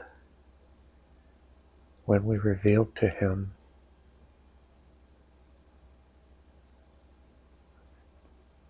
the dimension of the past, and the future, and the present, the after,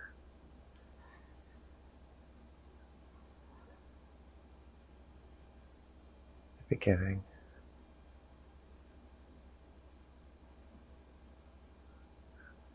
And he cleared them. Great. Can you make sure they don't come back because he got all these messages? And Yes. he's on the right path now? Yes. Thank you very much. Do you have any final messages? Is there any advice you want to give him before we end?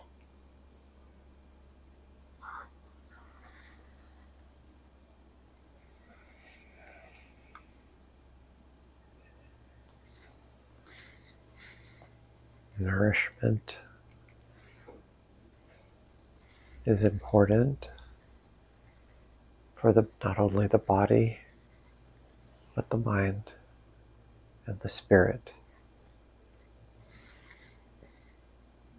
So the nourishment must feed and not drain.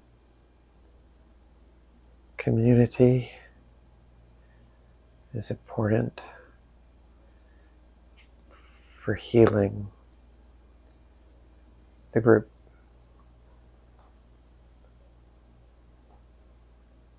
Nourishment, community, and creativity.